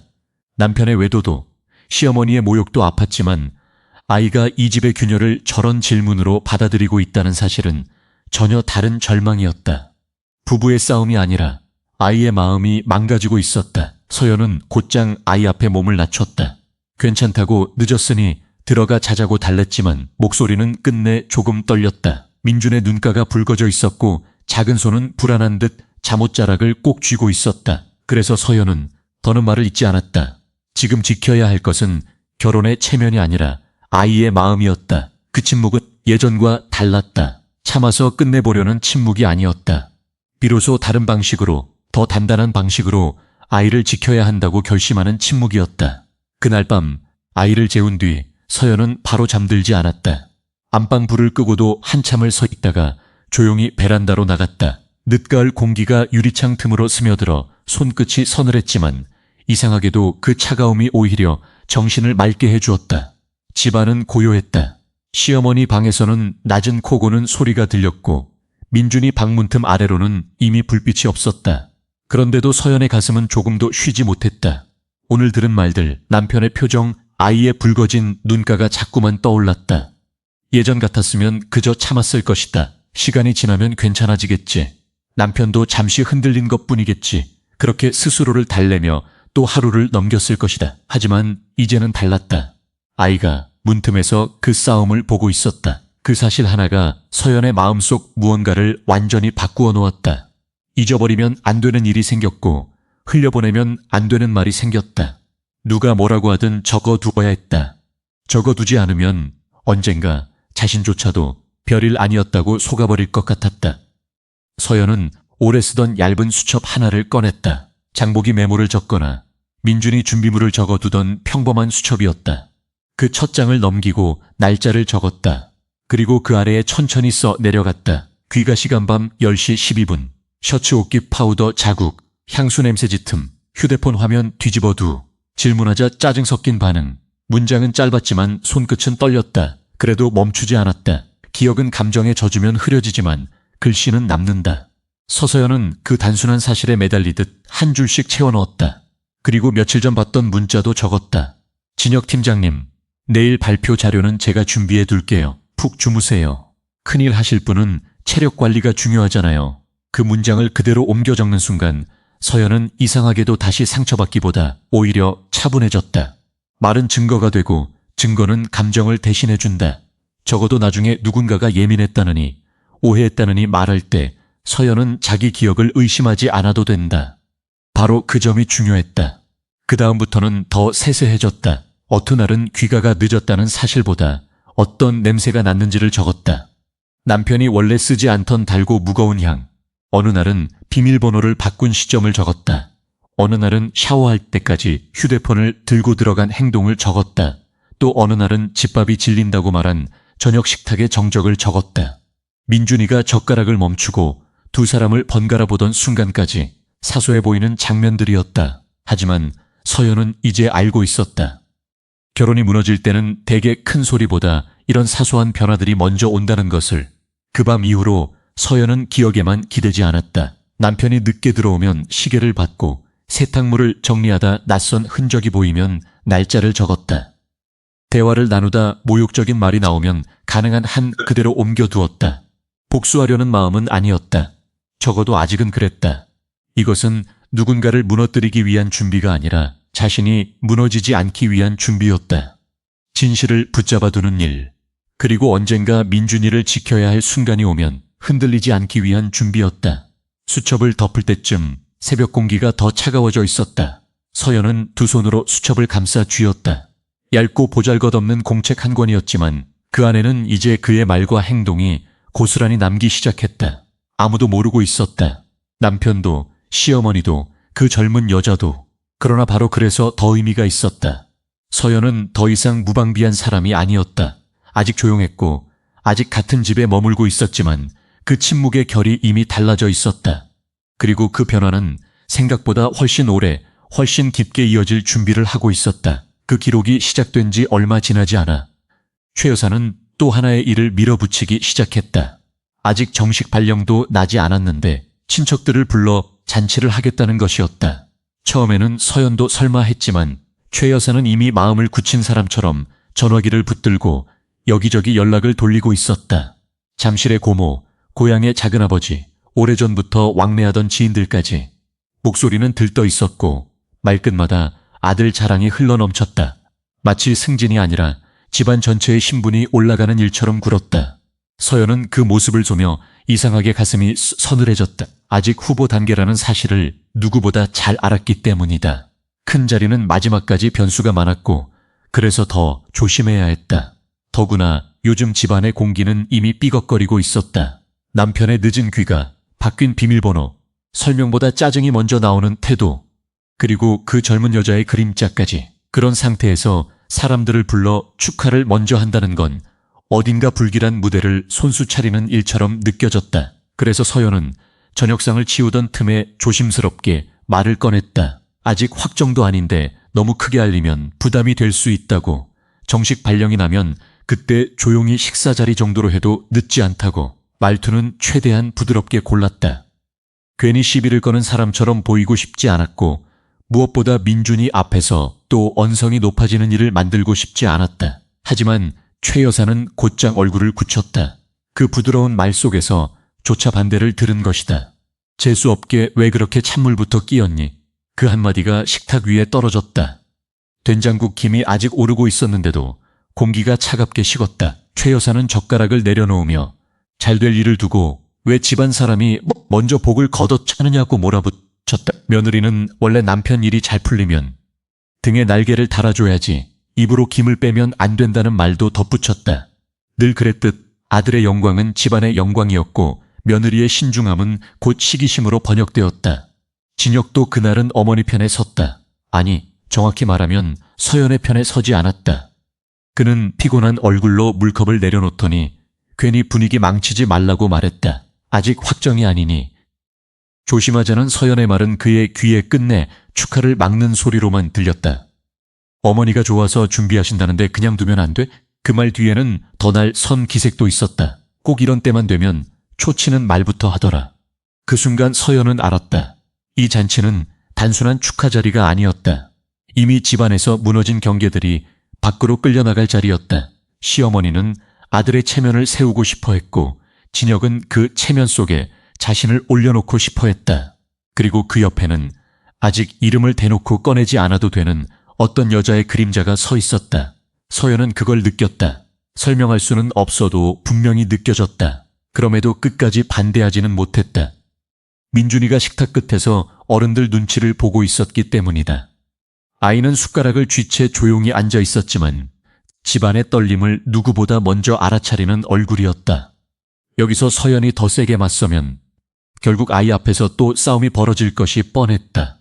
그리고 친척들 사이에서는 며느리가 남편 승진을 시기해서 잔치를 막았다는 말이 돌 수도 있었다. 그 체면이 우스워 보여도 그 집에서는 이상하리만치 큰 힘을 가졌다. 결국 서연은 입을 다물었다. 다만 마음속으로 날짜를 적어두었다. 누가 먼저 잔치를 제안했는지, 자신이 어떤 말로 만류했는지, 남편이 어떤 표정으로 받아쳤는지 아주 사소해 보이는 장면들이었다. 하지만 서연은 이제 알고 있었다. 사람을 무너뜨리는 일은 대개 이런 사소한 장면들 위에 쌓인다는 것을. 그리고 언젠가 진실을 말해야 할 때 바로 그런 장면들이 가장 또렷한 증거가 된다는 것을. 며칠 뒤 최 여사는 잔치 날짜까지 정해버렸다. 서연은 달력을 보며 손끝이 잠깐 멈췄다. 그날이 다가올수록 집안은 이상할 만큼 분주해졌고 그녀의 마음은 반대로 조용해졌다. 너무 조용해서 오히려 더 불안했다. 마치 큰 비가 오기 전 바람이 먼저 숨을 죽이는 것처럼. 그리고 서연은 아직 알지 못했다. 그 자리가 단지 불편한 가족 모임이 아니라 지난 10년의 침묵이 한꺼번에 시험대에 오르는 밤이 될 거라는 것을. 잔칫날 아침 서연은 해가 뜨기도 전에 눈을 떴다. 알람이 울리기 직전이었다. 몸은 이미 피곤했지만 더 누워있을 수가 없었다. 전날 밤 시어머니가 적어준 장보기 목록이 식탁 위에 펼쳐져 있었고 닭이며 갈비며 갈치며 잡채에 들어갈 채소들까지 빼곡히 적혀 있었다. 마치 집안의 큰 경사를 준비하는 안주인이 아니라 남의 집 잔치를 맡은 사람처럼 해야 할 일만 줄줄이 적혀 있었다. 그녀는 조용히 겉옷을 걸치고 장바구니를 들었다. 아직 잠든 아들의 방문을 한번 보고 나서야 현관문을 닫았다. 새벽 시장 공기는 차가웠고 바닥은 젖어 있었다. 상인들의 목소리는 이른 시간인데도 이미 높았고 비닐봉지 스치는 소리와 생선살 비늘 긁히는 소리가 섞여 귀를 때렸다. 서연은 닭을 고르고 갈비를 흥정하고 갈치를 살피고 당면과 시금치와 버섯을 챙겼다. 손끝이 얼얼해질 만큼 차가운 생선을 만지면서도 머릿속은 계속 저녁 동선만 계산했다. 몇 시까지 밑손질을 끝내야 하는지, 잡채는 언제 볶아야 덜 불는지, 갈비는 몇 번 뒤집어야 양념이 타지 않는지 누구도 묻지 않았지만 잔치가 제대로 굴러가려면 결국 그녀의 손이 먼저 움직여야 했다. 늘 그랬다. 집에 돌아왔을 때는 아침 햇빛이 겨우 북창을 넘고 있었다. 그런데도 쉴 틈은 없었다. 닭은 씻어 삶고 갈비는 핏물을 빼고 갈치는 토막 내 양념을 입히고 채소는 종류별로 썰어야 했다. 기름이 오른 팬 앞에 오래 서 있으자 앞머리가 축축해졌고 허리는 점점 묵직하게 당겼다. 끓는 냄비에서 올라오는 김이 얼굴을 덮칠 때마다 숨이 턱 막혔지만 서연은 손을 멈추지 않았다. 한 번은 뜨거운 냄비 손잡이를 잘못 잡아 손가락 끝이 벌겋게 달아올랐는데도 찬물에 잠깐 식히고 다시 도마 앞으로 돌아왔다. 누구 하나 괜찮으냐고 묻지 않았다. 그 집에서는 며느리의 수고가 늘 그런 식이었다. 있긴 있지만 말해질 정도의 일은 아닌 것처럼. 점심 무렵부터 친척들이 하나둘 도착하기 시작했다. 현관문이 열릴 때마다 들려오는 첫 마디는 거의 비슷했다. 진혁이 대단하다. 드디어 큰 사람 된다. 역시 김씨 집안 아들답다. 서연은 앞 치마를 두른 채 접시를 닦다가도 허리를 굽혀 인사했고 다시 부엌으로 들어가 국자를 잡았다. 누군가는 식탁 위에 차려진 음식 냄새를 맡고 손맛이 좋다고 말했지만 그 말도 곧바로 시어머니의 자랑으로 덮였다. 우리 며느리가 좀 부지런하긴 하지. 그래도 오늘 같은 날은 결국 우리 진혁이 덕이지. 그 한에 서연 잠시 손을 멈췄다. 부지런하긴 하지. 그 말은 칭찬처럼 들리지만 실은 사람의 공을 노동력 정도로만 줄여 부르는 방식이었다. 진혁은 그날 유난히 자신감이 넘쳐 보였다.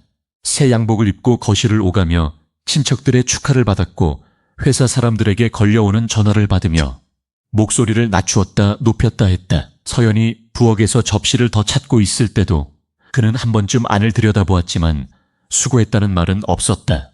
오히려 시어머니가 음식 늦지 않게 잘 내라고 말하면 그저 가볍게 고개만 끄덕였다. 마치 그 잔치가 저절로 준비되는 것처럼 부엌의 열기와 기름 냄새와 허리 통증은 애초에 보이지 않는 것처럼.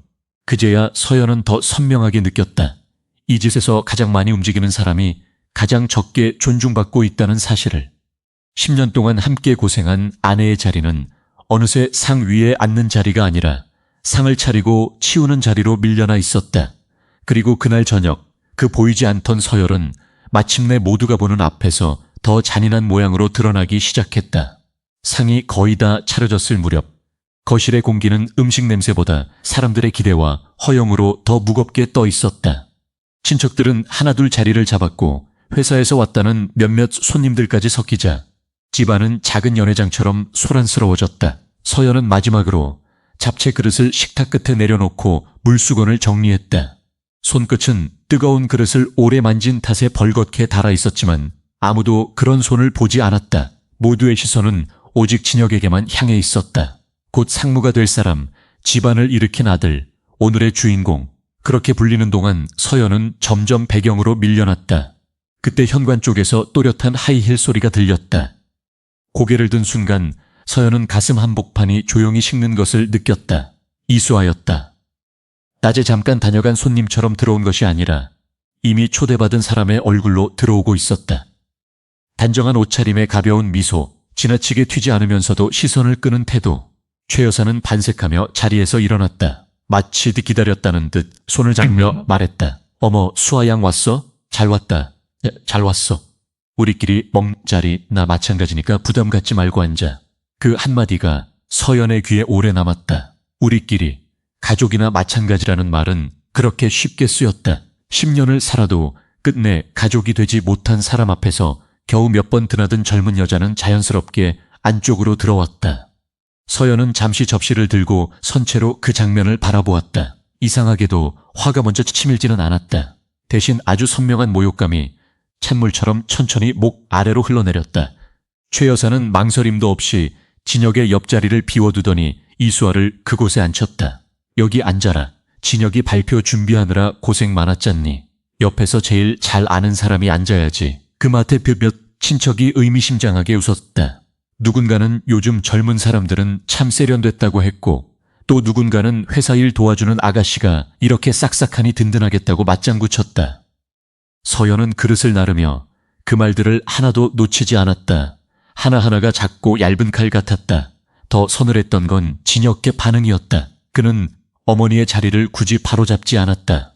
오히려 수아가 앉자 아주 자연스럽게 몸을 기울여 물컵을 건네고 사람들이 묻는 말에 함께 웃으며 대답했다. 낯설 정도로 편안한 얼굴이었다. 서연이 한때 자신만 보았던 표정, 피곤한 날에도 집에 들어와 겨우 풀리던 그 표정이 이제 다른 여자 옆에서 먼저 나왔다. 그래서 더 아팠다. 배신은 큰 고함보다 저런 찬스러움에서 더 분명해지는 법이었다. 정말 그랬다. 서연의 자리는 끝내 마련되지 않았다. 누가 일부러 치운 것도 아닌데 어느새 그는 상에 앉는 사람이 아니라 국을 더 데우고 빈 접시를 갈아주는 사람으로 굳어져 있었다. 고모 한 사람이 슬쩍 서연을 보며 말했다. 서연이는 원래 살림은 참 잘하지. 그런데 오늘 같은 날은 옆에 좀 화사하게 서 있어도 좋았을 텐데. 그러자 다른 친척이 낮게 웃으며 받았다. 그러게 상무님 사모님이면 분위기가 또 달라야지. 말은 부드러웠지만 뜻은 분명했다. 서연은 이 집에서 오래 살아온 아내가 아니라 세련된 자리에 어울리지 않는 낡은 사람 취급을 받고 있었다. 이수아는 겉으로는 끝까지 공손했다. 어머님, 제가 이런 자리에 앉아도 되나요? 하고 말하면서도 이미 앉아 있었고 언니가 너무 고생하셨어요. 하고 웃으면서도 식탁 위 시선은 한 번도 서연에게 오래 머물다.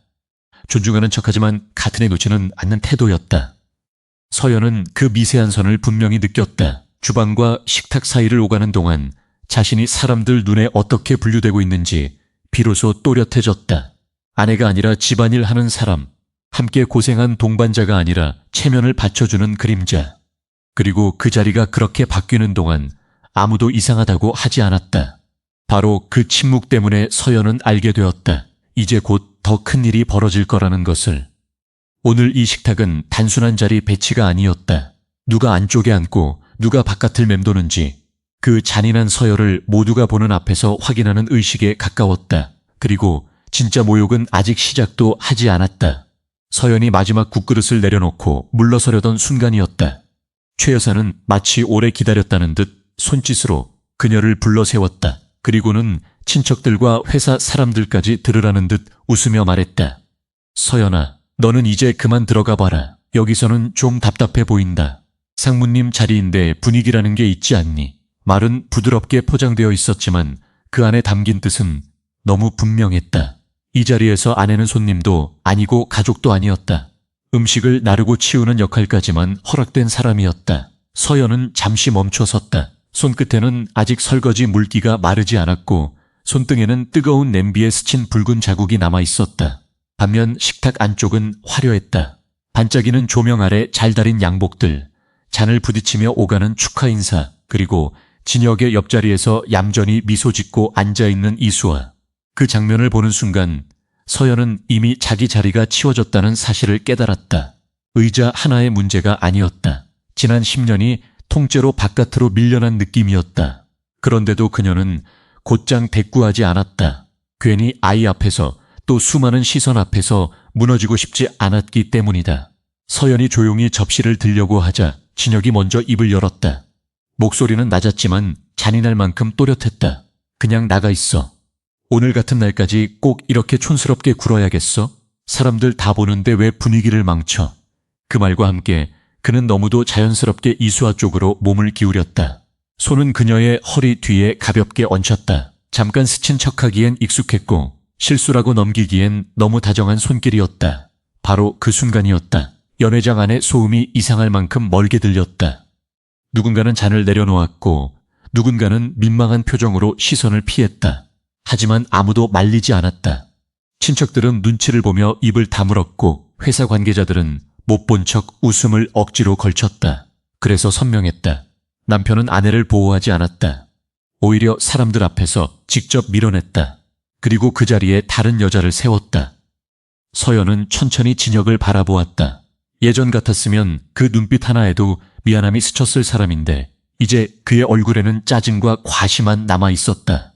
승진을 눈앞에 둔 남자, 자기 옆에 누가 서 있어야 더 그럴듯해 보이는지 계산하기 시작한 남자. 서연은 그제야 알았다. 외도는 문자 한 줄, 향수 냄새 한 조각에서 이미 시작되었지만 진짜 끝은 지금이었다. 사람들 앞에서 아내를 지워도 된다고 판단한 순간 그 선을 넘은 이상 더는 예전으로 돌아갈 수 없었다. 최 여사는 그 침묵을 서연의 패배로 받아들였는지 한마디 더 얹었다. 어서 들어가라니까. 내가 있으면 다들 불편해해. 수아 양은 회사 사람이라 여기 있어도 되지만 너는 오늘 좀 격이 안 맞아. 그 말에 몇몇 친척들이 어색하게 웃었다. 누군가는 고개를 숙였고 누군가는 술잔만 만지작거렸다. 그러나 서연의 귀에는 마지막 두 단어만 남았다. 격에 안 맞아. 10년 동안 이 집의 병원 예약을 챙기고 제삿날 밤을 새우고 아들의 숙제를 봐주고 남편의 제안서를 고치던 시간들이 한순간에 그 말 아래 깔려 으스러졌다. 진혁은 거기서 멈추지 않았다. 그는 출입구 쪽을 턱으로 가리키며 더 노골적으로 말했다. 당장 나가. 내 얼굴에 똥칠하지 말고 오늘은 내 자리야. 더 망치기 전에 꺼져. 그 말은 더 이상 부부싸움의 언어가 아니었다. 공개 처형에 가까웠다. 서연은 가슴이 철렁 내려앉는 것을 느꼈지만 이상하게도 눈물은 나오지 않았다. 너무 오래 참아온 사람에게는 어떤 순간 분노보다 먼저 차가움이 찾아온다. 뜨겁게 타오르기 전에 모든 감정이 한번 얼어붙는 것이다. 그래서 서연은 울지 않았다. 변명도 하지 않았다. 대신 들고 있던 접시를 조용히 내려놓고 구겨진 앞치마 끈을 풀었다. 그 작은 동작 하나가 마치 지난 세월을 정리하는 의식처럼 느껴졌다. 연회장 조명은 여전히 화려했고 사람들의 시선은 여전히 그녀를 찔렀다. 하지만 서연의 마음속에서는 오히려 소란이 먹고 있었다. 이제 끝이구나. 비로소 정말 끝이구나. 그녀는 그렇게 판단했다. 그리고 바로 다음 순간 이수아의 얼굴이 갑자기 새하얗게 질리기 시작했다.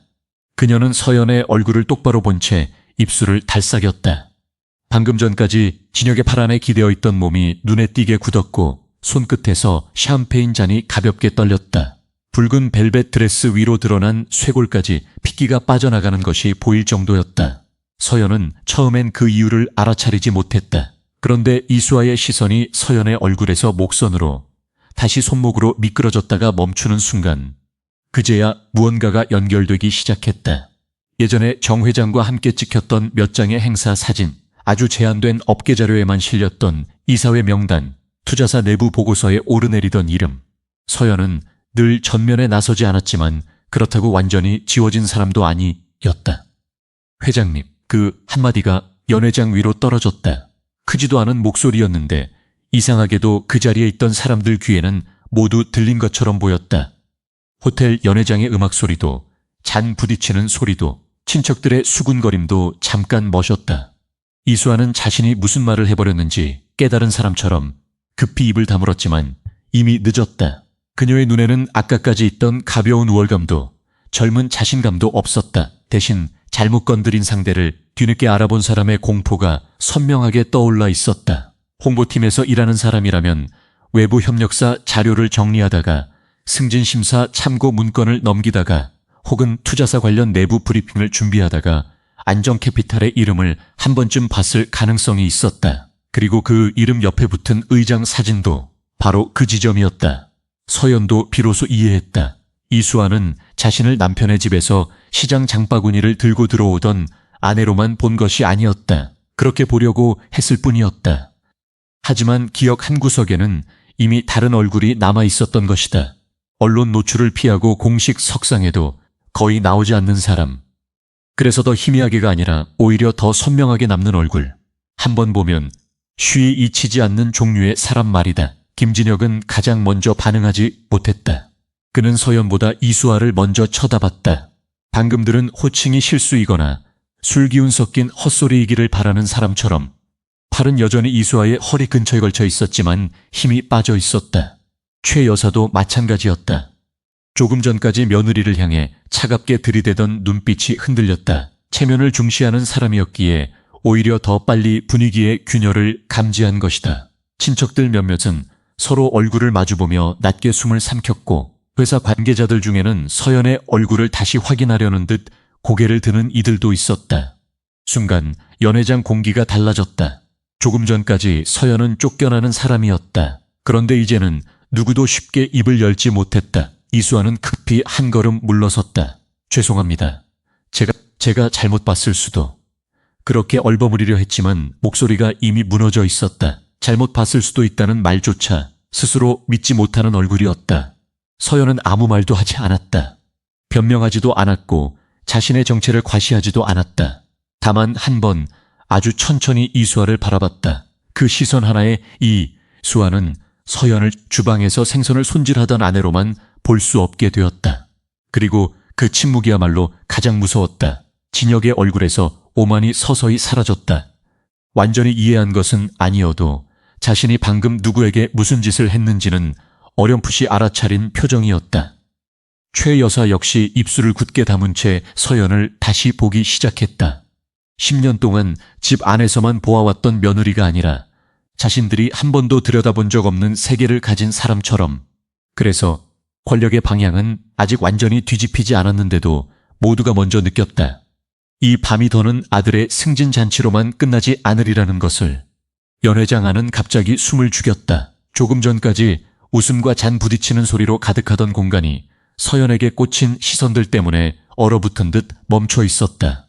하지만 서연은 아무것도 해명하지 않았다.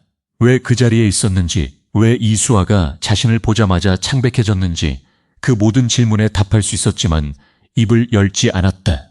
지금 필요한 건 분풀이가 아니라 선을 긋는 일이었기 때문이다. 그녀는 천천히 진혁을 바라봤다. 조금 전까지 사람들 앞에서 아내를 내쫓던 남자의 얼굴에는 당혹감이 번져 있었고 최 여사는 손끝만 만지작거리며 입을 다물고 있었다. 이수아는 이미 입술색이 빠져 있었다. 서연은 세 사람을 차례로 훑어본 뒤 낮고 또렷하게 말했다. 오늘 일은 여기서 끝나지 않아요. 고함보다 조용했지만 그래서 더 차가운 말이었다. 진혁이 다급하게 서연의 이름을 불렀다. 예전 같았으면 그 다급함 속에서 아직 남은 정을 찾으려 했을지도 몰랐다. 하지만 이제는 아니었다. 사람들 앞에서 아내를 밀어내고 다른 여자의 허리를 감싼 순간 그가 끊어버린 것이 무엇인지 서연은 분명히 봤다. 그래서 감정을 쏟아내는 대신 한 걸음 물러섰다. 그리고 더 낮은 목소리로 덧붙였다. 집에 가서 이야기할 일도 없어요. 이제부터는 제 쪽에서 정리할 겁니다. 그제야 최 여사가 나섰다. 방금 전까지 며느리를 내쫓는데 망설임이 없던 사람이 이제는 체면이 무너질까 두려운 얼굴로 말했다. 서연아, 사람들이 보고 있잖니. 오해야. 일단 앉아서 이야기하자. 하지만 그 말은 힘을 잃고 바닥에 떨어졌다. 오해라는 말로 덮기에는 이미 너무 많은 것이 사람들 눈앞에서 벌어졌다. 서연도 더는 그 집안의 방식대로 참아 넘기지 않기로 마음먹은 뒤였다. 진영 역시 목소리를 눌렀다. 서연, 당신이 생각하는 그런 거 아니야. 익숙한 문장이었다. 문자 앞에서, 향수 냄새 앞에서, 늦은 귀가 앞에서 그는 늘 그렇게 말했다. 그리고 그 말 뒤에는 더 큰 모욕이 따라왔다. 서연은 미세하게 고개를 저었다. 설명은 변호사 통해서 들을게요. 그 짧은 한마디에 베란다에서 적어 내려간 기록과 오래 참아 온 시간이 함께 실려 있었다. 바로 그 순간 몇몇 회사 관계자들의 표정도 달라졌다. 단순한 부부싸움이 아니라는 것, 이 자리가 승진 축하 자리가 아니라 인사 리스크가 될 수 있다는 것을 그들도 눈치챈 것이다. 서연은 그 시선을 느꼈다. 그래서 더더욱 감정을 흩뜨리지 않았다. 이미 필요한 균열은 생겼다. 이제부터는 말보다 자료와 절차가 더 멀리 갈 차례였다. 그녀는 가방을 집어들고 문 쪽으로 걸었다. 샴페인 잔에 맺힌 물기와 붉은 벨벳 드레스 자락이 이상할 만큼 또렷하게 눈에 들어왔다. 눈물은 나지 않았다. 울음이 끝나서가 아니라 더 중요한 일이 남아 있었기 때문이다. 연회장을 나선 뒤에도 서연은 멈추지 않았다. 엘리베이터 문이 닫힐 때까지 휴대폰은 계속 울렸지만 받지 않았다. 대신 통화 기록과 메시지 시간을 차분히 확인했다. 호텔 로비의 차가운 공기 속에서 그녀의 머릿속은 비로소 감정이 아니라 순서로 움직이기 시작했다. 법률 자문, 회사 쪽 사실 확인, 오늘 현장에 있었던 사람들, 남길 수 있는 기록. 그 밤 무너진 것은 아내의 체면만이 아니었다. 10년 동안 침묵 속에 묻혀있던 서연의 선택권이 마침내 형태를 갖추기 시작했다. 서연은 그날 새벽이 밝기 전 오래 묵혀두었던 연락처 몇 개를 다시 열어보았다. 누구를 겁주기 위해서가 아니었다. 오히려 반대였다. 이제는 감정이 아니라 사실로, 상처가 아니라 구조로 이 일을 봐야 했다. 그래서 가장 먼저 확인한 것은 남편의 승진 과정에 불법이 있었는지가 아니라 자신이 지난 세월 동안 얼마나 많은 부분을 조용히 메우고 있었는지였다. 그리고 확인은 오래 걸리지 않았다. 그녀가 지워두었던 흔적들은 이미 충분히 남아 있었다. 진혁이 처음 큰 거래처 발표를 맡았을 때 밤새 붙들고 있던 제안서 초안이 있었다. 겉으로는 그의 이름으로 제출됐지만 문장 흐름을 다듬고 숫자의 모순을 잡아낸 사람은 서연이었다. 그때도 그녀는 생색내지 않았다. 남편의 일이 곧 가정의 일이었고 같은 배를 탄 부부 사이에서 누가 키를 더 오래 잡았는지 따지는 것이 무슨 의미가 있겠느냐고 생각했다. 하지만 파일의 수정 기록은 남아 있었다.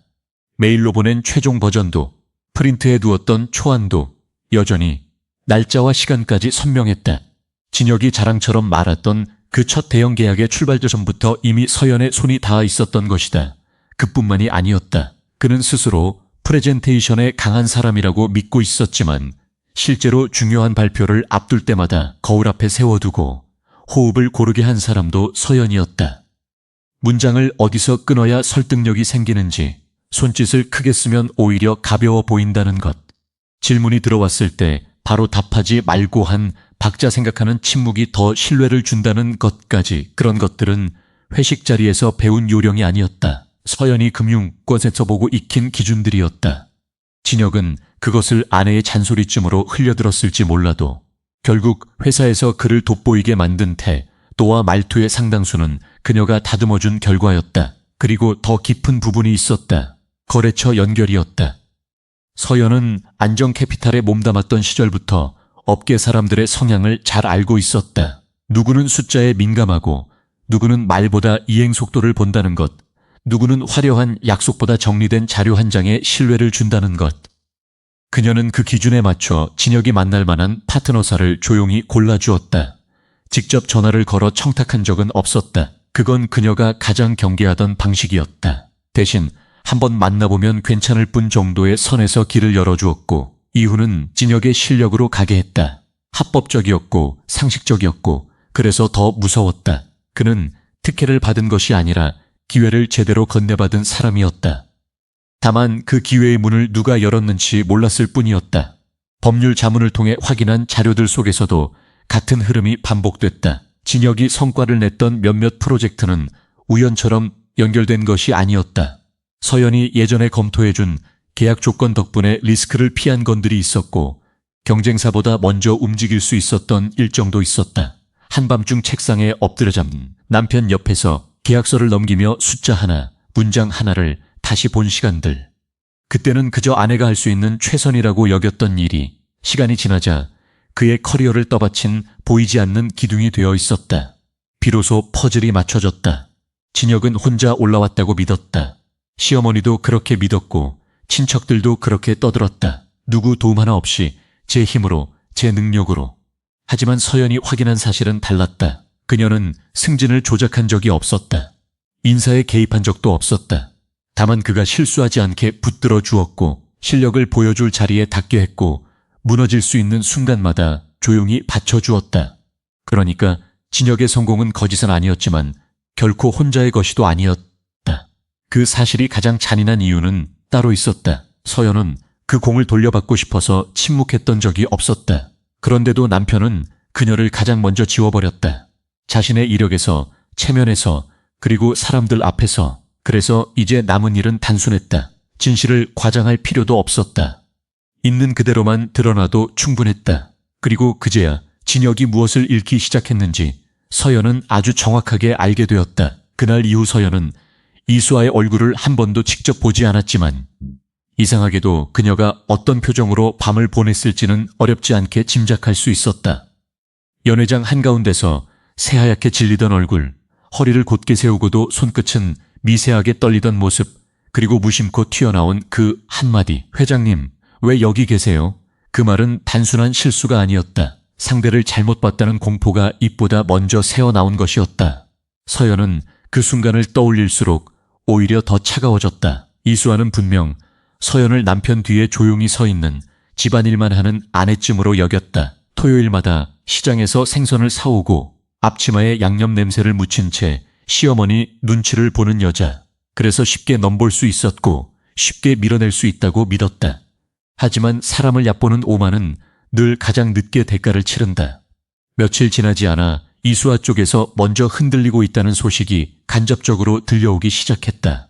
직접 연락이 온 것은 아니었다. 서연이 정리해둔 회사 측 확인 과정과 행사 참석자들의 반응 속에서, 그리고 진혁의 불안한 태도 속에서 자연스럽게 드러났다. 이수아는 자신이 단순히 유부남과 선을 넘은 정도가 아니라 업계에서 함부로 건드려서는 안 될 사람의 가정을 파고들었다는 사실을 그제야 이해한 듯했다. 홍보팀에서 일하는 사람답게 정보에는 빨랐을 것이다. 행사 사진, 투자사 기사, 계열사 보고서, 내부 공유 자료에 흘러가듯 지나가던 이름 하나. 평소에는 그저 낯선 성함 정도로 넘겼던 이름이 연회장 그날 이후에는 목을 조르는 밧줄처럼 선명해졌을 것이다. 비로소 퍼즐이 맞춰졌을 테니까. 왜 그 여자가 그렇게 흔들림 없이 서 있었는지, 왜 현장에서 몇몇 사람들이 순식간에 표정을 바꿨는지, 왜 진혁이 뒤늦게 말을 잃었는지. 그래서였는지 그녀의 태도는 급하게 바뀌었다. 최 여사에게는 정말 몰랐다는 식으로 해명했고 진혁에게는 자꾸만 확인을 요구했다. 서연이 정말 그 서연이 맞느냐고, 왜 그동안 아무도 말해주지 않았느냐고, 회사에서 이 일이 커지면 자취는 어떻게 되느냐고.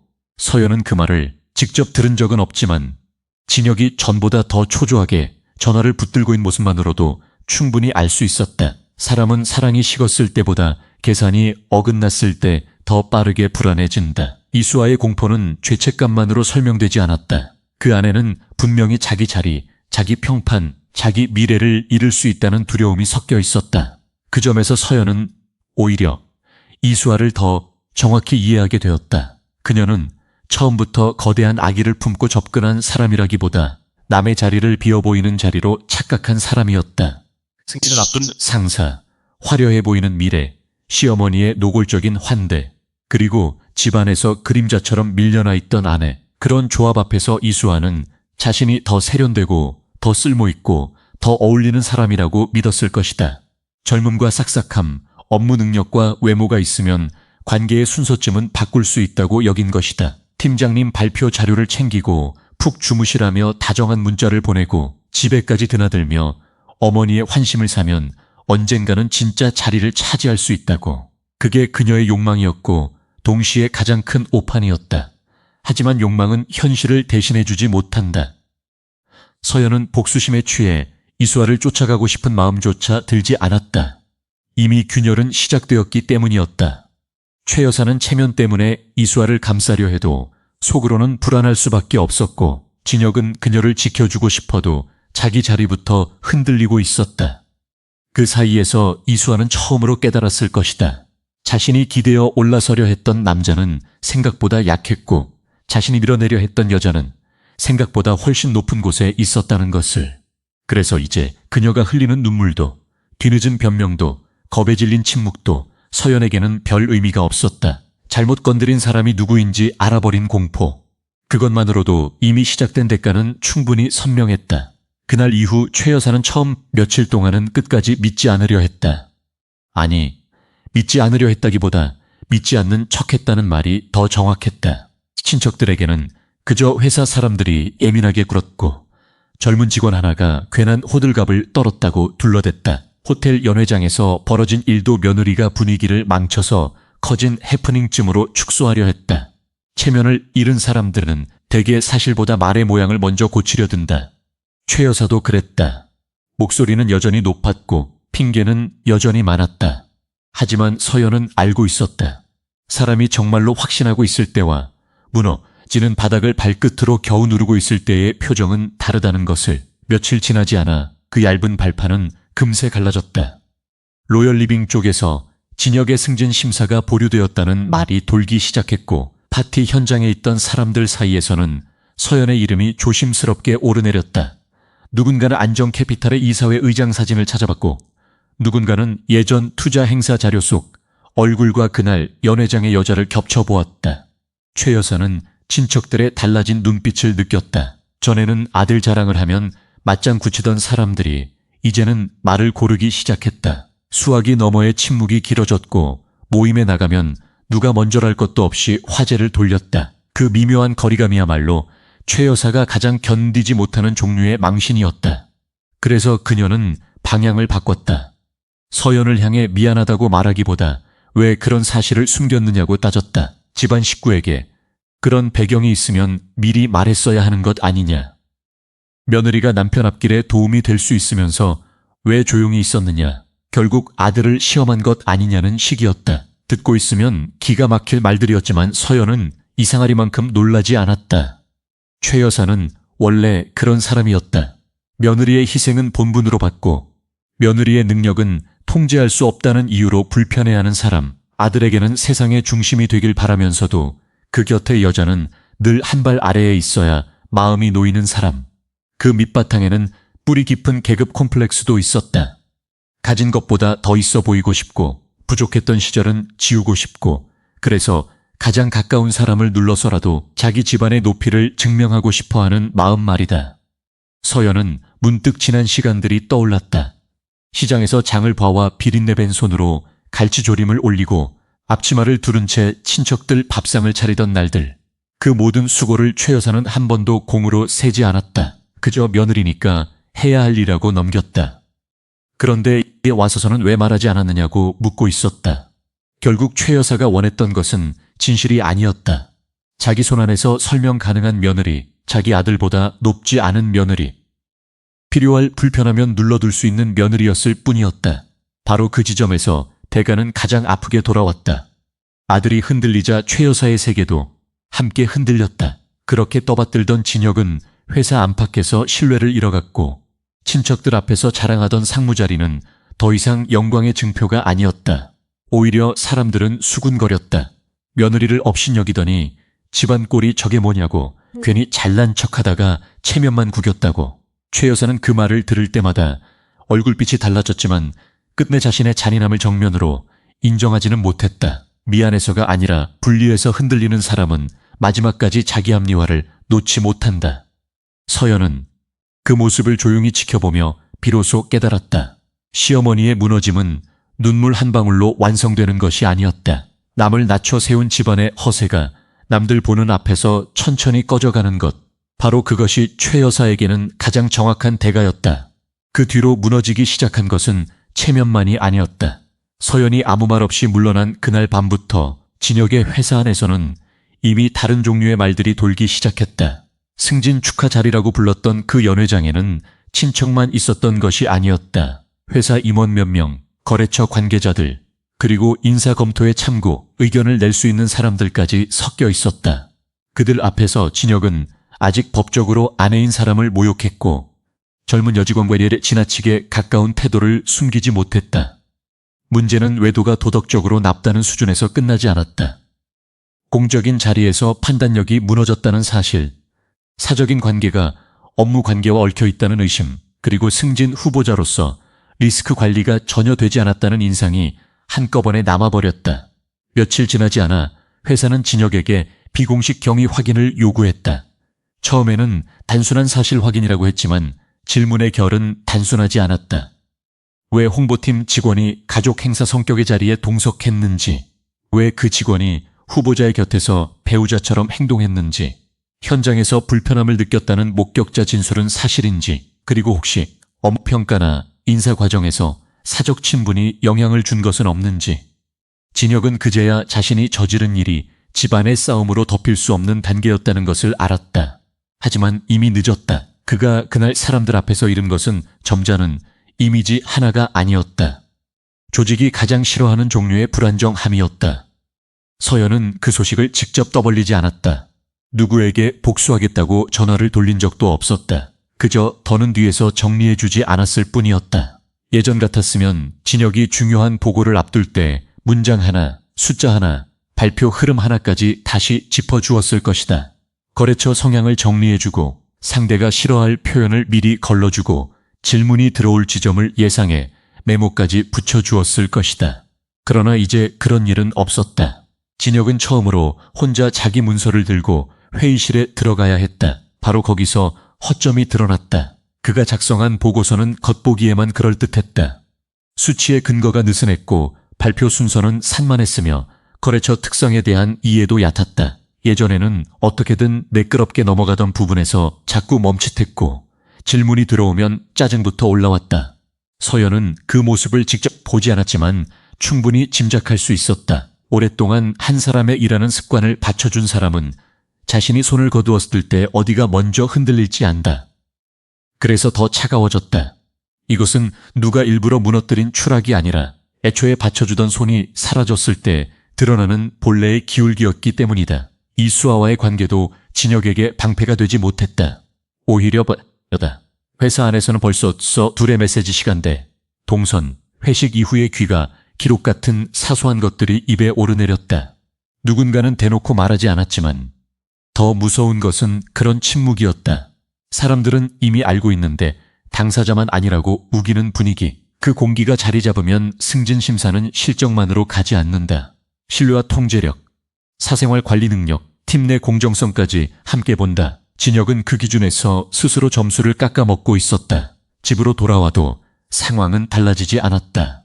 시어머니는 여전히 억울하다고 했고 진혁은 처음 며칠간만 해도 운이 나빴다고, 사람들이 과민하게 반응한다고 말했다. 하지만 밤이 깊어질수록 그의 얼굴에는 다른 빛이 번졌다.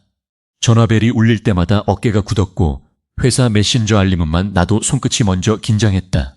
승진 보류 가능성이라는 말이 처음 입 밖으로 나온 날 그는 한참 동안 소파 끝에 앉아 움직이지 못했다. 그제야 아주 조금, 정말 아주 조금 서연이 떠난 자리가 어떤 종류의 공백이었는지 알기 시작했다. 가정도 평판도 자리도 한꺼번에 흔들리고 있었다. 그리고 그 모든 시작점에 있던 것은 누군가의 음모가 아니라 사람을 너무 쉽게 깔보고 자기 오만을 능력으로 착각한 진혁 자신의 선택이었다. 서연은 그 소식을 전해 들었을 때도 먼저 분노하지 않았다. 이상하리만큼 차분했다. 이미 마음속에서는 더 중요한 질문이 끝나 있었기 때문이다. 이 결혼을 계속 붙들 가치가 있느냐가 아니라 민준이를 다시 그 집으로 데려가도 되느냐는 질문이었다. 그리고 그 답은 너무 분명했다. 안 된다는 것. 한 번이라도 아이가 아버지의 모욕적인 말투를 정상으로 배우기 시작하면 그 상처는 오래 남는다. 서연은 그 사실을 너무 늦기 전에 알아버렸다. 그날 밤 임시로 머무는 곳의 작은 방에서 민준이는 평소보다 말이 없었다. 책가방을 열어 숙제를 꺼내놓고도 연필을 한참 잡지 못했다. 그러다 조심스럽게 물었다. 이제 집에 안 가면 안 돼요? 그 짧은 질문에 서연의 결심은 더 단단해졌다. 아이는 이미 알고 있었다. 그 집이 더 이상 밥 먹고 잠자는 공간만은 아니라는 것을. 눈치를 보고 소리를 줄이고 어른들의 표정을 먼저 살펴야 하는 곳이 되어버렸다는 것을 말이다. 서연은 아이 앞에서 감정을 쏟아내지 않았다. 대신 아주 천천히 아이가 이해할 수 있는 말로 설명했다. 당분간은 다른 곳에서 지낼 거야. 학교와 공부는 그대로 이어질 수 있게 엄마가 다 정리할 거고 내가 불안하지 않게 만드는 게 제일 중요하다고. 민준이는 고개를 끄덕였지만 그 표정에는 아이답지 않은 안도감이 스쳤다. 그 안도감이 서연의 가슴을 더 아프게 했다. 아이가 엄마의 품에서 안심했다는 사실은 그만큼 이전에 집이 불안했다는 뜻이었으니까. 그래서 서연은 망설이지 않았다. 다음 날 바로 법률 자문 일정을 앞당겼고 그동안 정리해둔 문자 기록과 귀가 시간 메모, 잔칫날 현장에 있었던 사람들의 명단까지 차례로 꺼내놓았다. 충동적인 복수나 감정 싸움으로 흐르게 둘 생각은 없었다.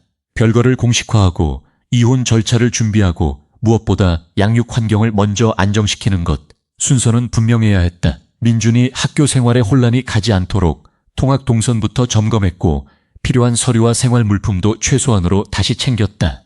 아이의 교복, 문제집, 자주 덮던 얇은 담요 같은 것들, 그런 사소한 물건들이 오히려 서연을 붙들어 주었다.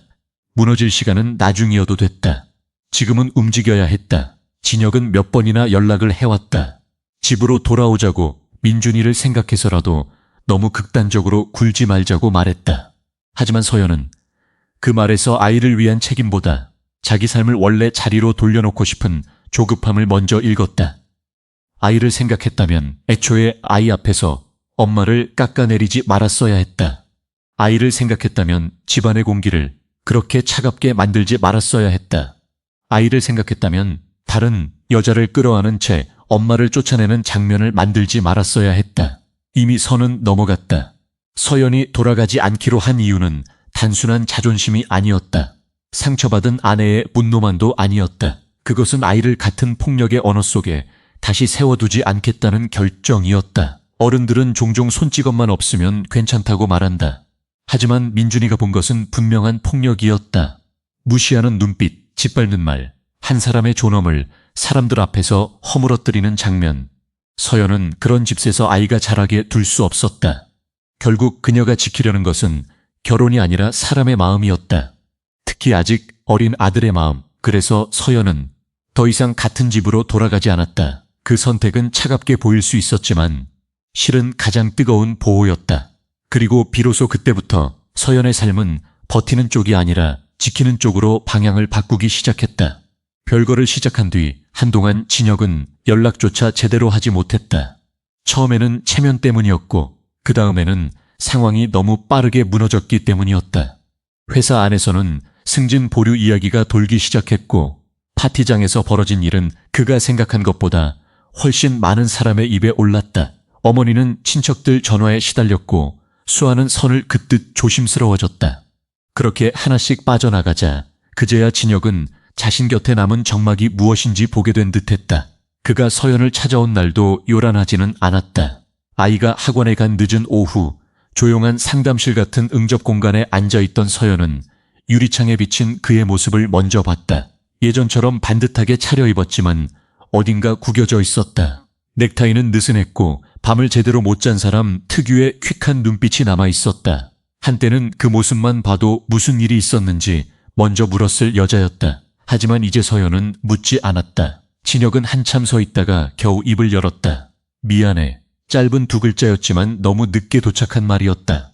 그는 서연 앞에 앉지도 못한 채 그날 파티에서 왜 그랬는지 자신도 모르겠다고 했다. 정신이 나가 있었고 승진에 눈이 멀었고 사람들 앞에서 잘나 보이고 싶었다고 했다. 그러면서 서연이 떠난 뒤 집에 돌아가 보니 식탁 위에 반듯하게 정리된 민준의 준비물과 비어있는 의자가 눈에 들어왔고 그제야 자신이 무슨 짓을 했는지 알겠더라고 말했다. 하지만 서연은 그 말에서 사랑보다 상실의 공포를 먼저 들었다. 잃고 나서야 아까운 줄 아는 사람의 목소리였다.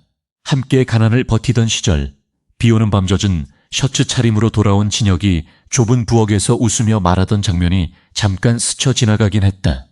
언젠가 꼭 어깨 펴고 살게 해주겠다고 조금만 더 버티자고 하던 그 다정한 얼굴, 바로 그 기억 때문에 서연은 더 차분해졌다. 좋은 시절이 있었다는 사실이 지금의 비열함을 지워주지는 못했기 때문이었다. 그래서 그녀는 아주 낮은 목소리로 물었다. 정말 미안한 게 뭔지 알고 있냐고. 진혁은 대답하지 못했다. 서연은 그를 똑바로 보며 말을 이었다. 외도만이 아니었다. 사람들 앞에서 아내를 내쫓은 일, 아이가 보는 집에서 모욕을 일상처럼 만든 일, 10년 동안 곁에서 함께 버틴 사람을 촌스럽고 쓸모없는 존재로 취급한 일, 그 모든 것이 문제였다. 그리고 더 아픈 건 그가 지금 후회하는 이유조차도 서연이 얼마나 상처받았는지보다 자신이 얼마나 잃었는지에 더 가까워 보인다는 점이었다. 그 말 앞에서 진혁의 얼굴이 무너졌다. 그제야 그는 변명 대신 침묵했다. 어쩌면 처음으로 자신의 추락보다 자신이 저지른 비열함을 마주한 순간이었는지도 몰랐다. 하지만 깨달음이 늦었다는 사실은 달라지지 않았다. 서연은 용서하지도 소리치지도 않았다. 다만 분명하게 선을 그었다. 사과는 들었지만 돌아가지는 않겠다고. 민준에게 더 이상 그런 집을 보여줄 수 없고 자신 역시 다시 그 자리로 돌아갈 생각이 없다고. 진혁은 무너진 표정으로 고개를 떨궜지만 서연은 끝내 손을 내밀지 않았다. 어떤 후회는 진심일 수 있다. 그러나 진심이라는 이유만으로 늦은 상처가 되돌려지지는 않는다.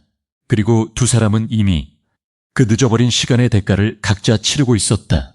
그 뒤 서연은 더 이상 감정으로 움직이지 않았다. 이미 무너질 만큼 무너진 뒤였고 그래서 오히려 손이 차분해졌다. 변호사와의 첫 상담 자리에서 그녀는 울지도 않았고 상대를 헐뜯는 말도 하지 않았다. 대신 날짜가 적힌 메모장과 저장해둔 문자 캡처, 파우더 자국이 남은 셔츠 사진, 늦은 귀가 시간 기록, 그리고 그날 연회장에서 있었던 공개 모욕의 정황을 하나씩 정리해 내놓았다. 호텔 CCTV 확인 가능 시간, 행사 참석자 명단, 회사 관계자와 친척들의 목격 진술 가능성까지 차례대로 짚는 동안 서연의 목소리는 놀랄 만큼 고요했다. 상처가 없어서가 아니었다. 상처가 너무 분명해졌기 때문이었다. 이혼 조건 역시 감정 싸움으로 흘러가지 않게 선을 그었다. 그녀가 원하는 것은 복잡한 보복이 아니라 분명한 정리였다. 민준의 양육 환경이 가장 우선이었고 아이 앞에서 반복된 언어폭력과 공개적인 모욕, 불안정한 가정 분위기가 더는 지속되어서는 안 된다는 점을 명확히 했다. 진혁이 아버지라는 사실까지 부정하려는 것은 아니었다. 하지만 함께 사는 집안에서 아이가 계속 눈치를 보며 자라게 둘 수는 없었다. 그래서 면접 교섭은 아이의 정서를 기준으로 조정하고 거주와 교육은 서연이 책임지는 방향으로 원칙을 세웠다. 민준의 공책을 넘기던 작은 손, 문틈에서 굳어있던 얼굴이 자꾸 떠올랐기 때문이다. 재산 문제에서도 그녀는 의외로 단호했다. 시댁 식구들이 뒤늦게 서연의 배경을 알고 나서 혹시라도 혼인 중 형성된 재산을 자신들에게 유리하게 엮으려 할 가능성까지 이미 예상하고 있었다. 그래서 결혼 전부터 보유하고 있던 지분과 자산, 가정에 들어온 뒤 분리 관리해 온 항목들을 법률 자문 아래 명확히 구분했다. 반대로 혼인 기간 동안의 공동 재산과 생활비 흐름, 진혁의 과소비 내역과 카드 사용 기록은 필요한 범위 안에서만 제출했다. 과장도 없고 숨김도 없었다. 사실만 남기겠다는 태도였다. 회사와의 관계도 마찬가지였다. 서연은 자신의 위치를 이용해 진혁을 짓누르려 하지 않았다. 다만 연회장에서 벌어진 일과 그 이후의 파장을 사적인 체면 문제로 덮어두지도 않았다. 행사에 참석했던 외부 파트너와 내부 직원들이 이미 상황을 알고 있었고 특정 직원과의 부적절한 밀착 행동이 인사 검토 과정에서 평판 리스크가 될 수 있다는 점 역시 회사 윤리 규정 안에 있었다. 그녀는 필요한 사실 확인 요청에만 응했고 누구를 해치기 위한 말은 보태지 않았다. 그제야 진혁은 깨닫기 시작했다. 자신을 무너뜨리는 것은 서연의 복수가 아니라 끝내 수습되지 않는 자신의 행동이라는 것을. 시댁과의 거리도 분명히 정리됐다. 최 여사는 처음에는 민준을 핑계로 연락해왔고 나중에는 체면을 앞세워 집안일이니 조용히 덮자고 했다. 하지만 서연은 더 이상 그 말에 흔들리지 않았다. 지난 10년 동안 며느리라는 이유로 감당했던 모욕과 침묵은 이미 충분했다. 필요한 연락은 법률 대리인을 통해서만 받겠다고 알렸고 아이를 만나고 싶다면 정해진 방식과 시간 안에서만 가능하다는 원칙도 세웠다. 예전에 서연이라면 미안함부터 느꼈을지 몰랐다. 그러나 이제는 알았다. 선을 긋지 않으면 상처 입힌 사람들은 언제나 그 선을 넘는 것처럼 밟고 들어온다는 걸. 그렇게 하나씩 정리해 나가자 비로소 세상이 조용해졌다. 완전히 편안한 것은 아니었다. 서류에 도장을 찍고 통화 기록을 넘기고 필요한 설명을 반복하는 일은 생각보다 지치고 서늘했다. 하지만 적어도 그 과정에는 모욕이 없었다. 소리 지르는 사람도 비웃는 사람도 그녀를 주방으로 밀어넣는 손길도 없었다. 서연은 그 조용한 절차 속에서 오히려 오래 잃고 있던 감각을 되찾았다. 관계와 권한의 선을 다시 긋는 일. 그것은 끝내 누군가를 벌주는 일이 아니라 자신과 아이를 지키는 가장 현실적인 방법이었다. 그렇게 선을 다시 긋고 나서야 서연은 비로소 자신이 어디에 서야 하는 사람인지 똑바로 바라볼 수 있었다. 오랫동안 그녀는 일부러 뒤로 물러나 있었다. 남편의 체면을 세우고 시댁의 불편한 자존심을 건드리지 않으려 했고 아이에게는 평온한 집을 남겨주고 싶었다. 하지만 그 침묵은 끝내 누구도 지켜주지 못했다.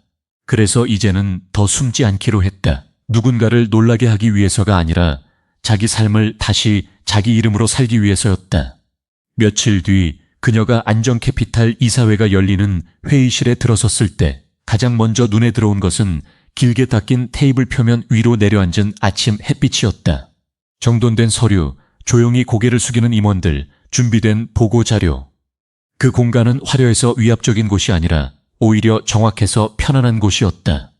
서연은 익숙한 자리에 앉으며 잠깐 숨을 골랐다. 누군가의 아내로 불리기 전에 이미 알고 있던 자리, 오래 떠나 있었지만 한 번도 잃은 적은 없던 자리였다. 그날 회의에서 그녀는 목소리를 높이지 않았다. 투자 검토안에 필요한 수정사항을 짚고 계열사 리스크 보고의 표현을 바로잡고 다음 분기 일정까지 차분히 정리했다. 몇 년 동안 현업에서 한 발 물러나 있었는데도 판단은 흐려지지 않았다. 오히려 더 단단해져 있었다. 감정에 휩쓸리지 않고 핵심을 보는 힘, 사람을 겉모습이 아니라 태도와 책임으로 판단하는 기준, 그리고 무엇보다도 스스로를 과소평가하지 않는 태도. 그 모든 것이 그녀 안에 여전히 남아 있었다. 그제야 실감이 났다. 자신을 초라하게 만든 것은 능력의 부재가 아니라 잘못된 사람들 앞에서 너무 오래 작아졌던 시간이었다는 것을 말이다. 주방에서 손을 대며 잔치상을 차리던 여자와 회의실에서 결정을 내리는 여자는 다른 사람이 아니었다. 같은 사람이었다. 다만 한쪽에서는 무시당했고 다른 한쪽에서는 제자리를 찾았을 뿐이었다. 서연은 공식 석상에도 조금씩 모습을 드러내기 시작했다. 과장된 장신구도 일부러 꾸민 위압감도 없었다. 단정한 옷차림과 흔들리지 않는 눈빛이면 충분했다. 업계 사람들은 그녀를 보며 조심스럽게 인사를 건넸고 어떤 이들은 호텔 연회장에서의 그 소문을 이미 알고 있는 눈치였다. 하지만 그녀는 누구의 호기심에도 설명을 보태지 않았다. 설명하지 않아도 되는 사람은 오히려 조용하다. 그 침착함이 그녀를 더 또렷하게 보이게 했다. 그리고 집으로 돌아오면 민준이 먼저 달려와 가방을 받아주곤 했다. 아이는 예전보다 표정이 한결 편안해져 있었다. 저녁 식탁에는 비웃음도 눈치도 숨 막히는 침묵도 없었다. 밥 냄새가 나고 숙제 이야기가 오가고 하루가 어땠는지 묻는 목소리가 있었다. 서연은 그 평범한 풍경 앞에서 자주 마음이 멎듯 조용해졌다. 지켜야 했던 것은 결국 이것이었다. 체면이 아니라 사람의 마음, 무너진 집의 간판이 아니라 아이가 안심하고 숨 쉴 수 있는 하루. 한때 그녀를 향해 회장님, 왜 여기 계세요? 라고 떨리던 목소리로 묻던 그 순간은 이제 다른 의미가 되었다.